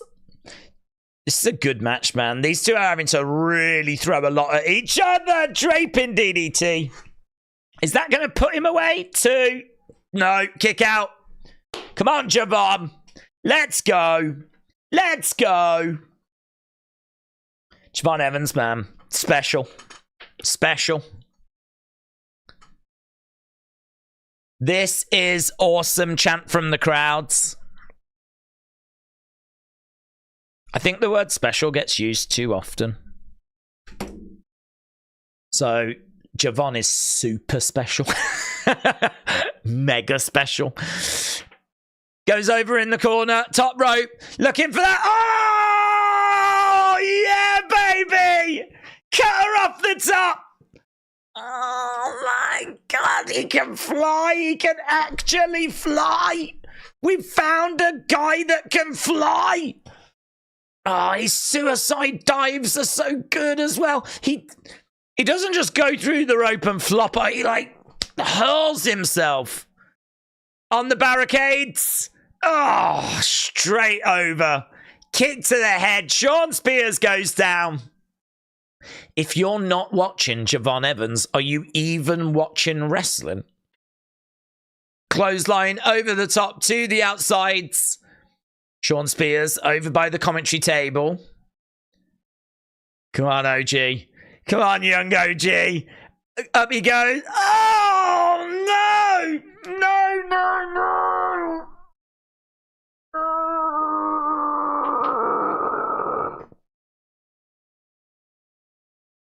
I hope that wasn't a botch. Oh. He's dead. 1, 2, 3. Do you know what? Sometimes we're our own worst enemies. He just went so hard into the corner of the table there. I think he is now part of the table.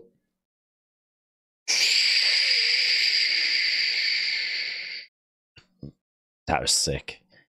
That was sick. This was sick. That was sick. This was sick.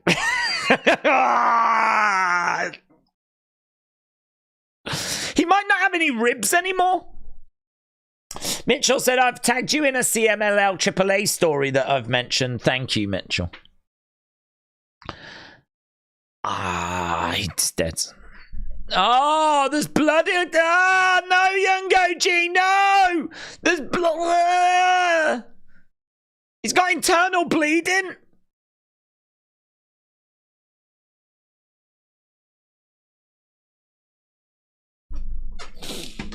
Oh. Right, we're backstage with Nathan, Axiom, Pete, Tyler. Yes, there is. Yes, there is.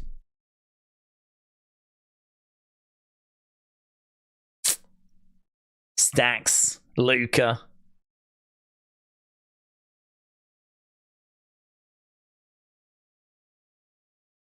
I think these gents could use a history lesson in the heritage of this cup.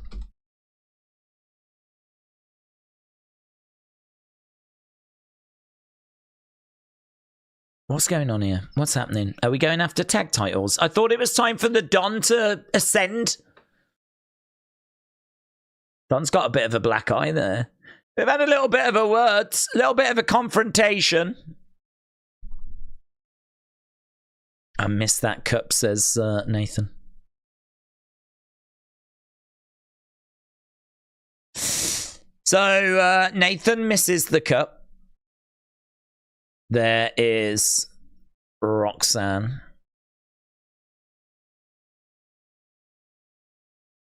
Friday.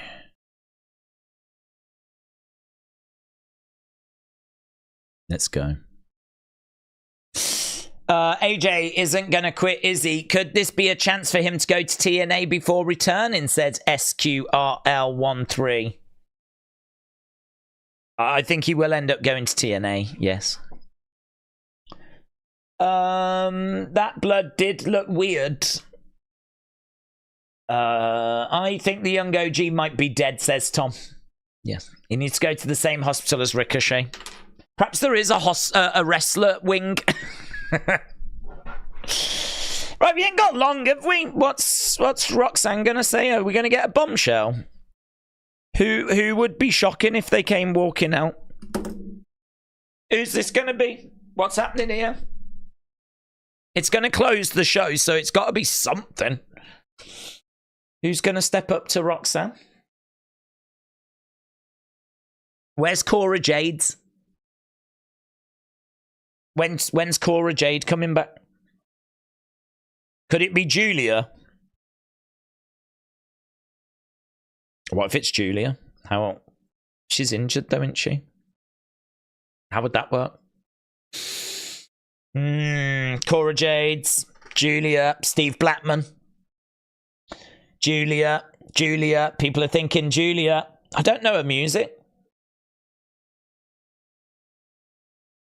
And is it going to look good if she comes out? She's got her arm in a cast. I'm going to fight you next. Dudes. You can't even pick your nose with your left arm. Come back when you're healed. There's still loads of tickets for next week's Raw. What?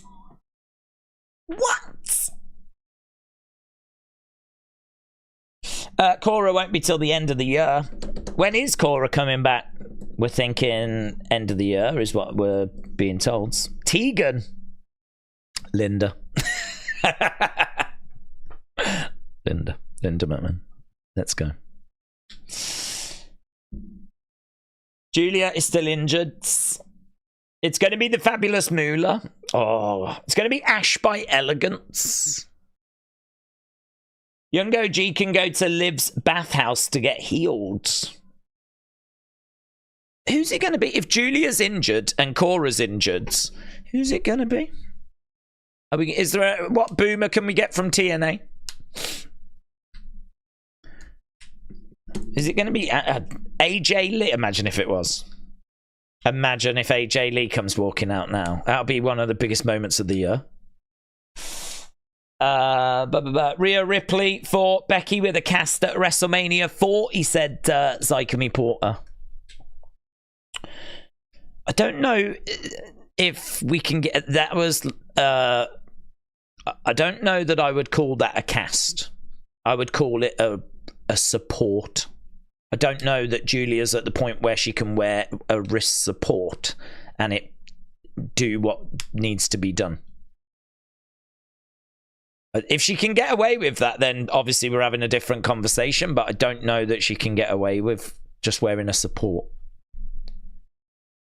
It's possible the casual fans aren't into the Wyatt 6 stuff. It's asking a lot of them to follow everything, says Mitchell. I would have to think, though, that the casual fans have been made aware, though, that this group's coming on the 17th. I mean, I wonder if we'll do something super obvious. A clash. That's a bit late, innit, to get people to buy tickets. How many tickets are left? QR code for Clash. Have WrestleTix got that information? WrestleTix. Clash is got 600 tickets left. Clash at the Castle. Oh, here's Cody. Here's Shawn Spears.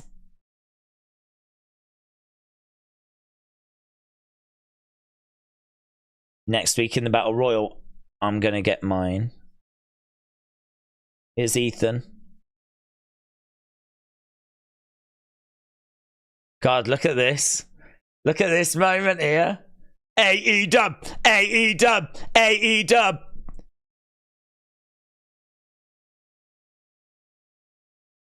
Seems like you guys are in a good place.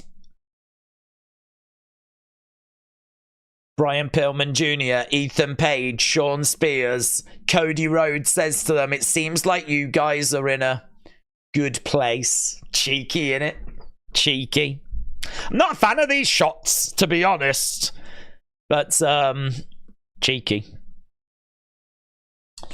An AEW original, the original Cody, Shawn Spears, and Brian Pillman Jr. Okay, here's Roxanne.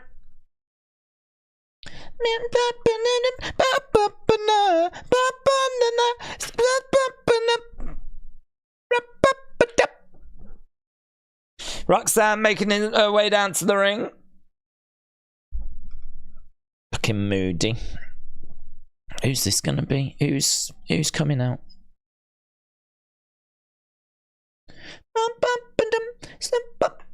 We got red carpet down.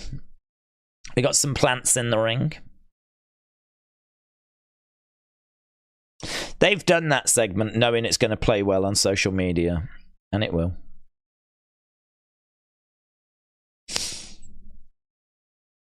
The Prodigy, Roxanne Perez.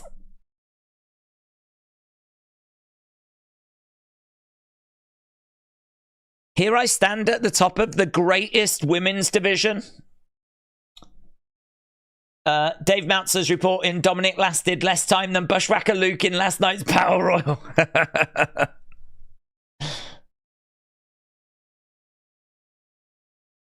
No one is on my level.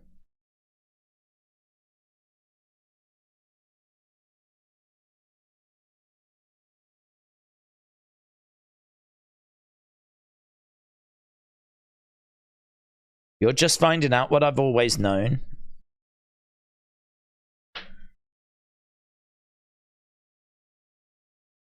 There is one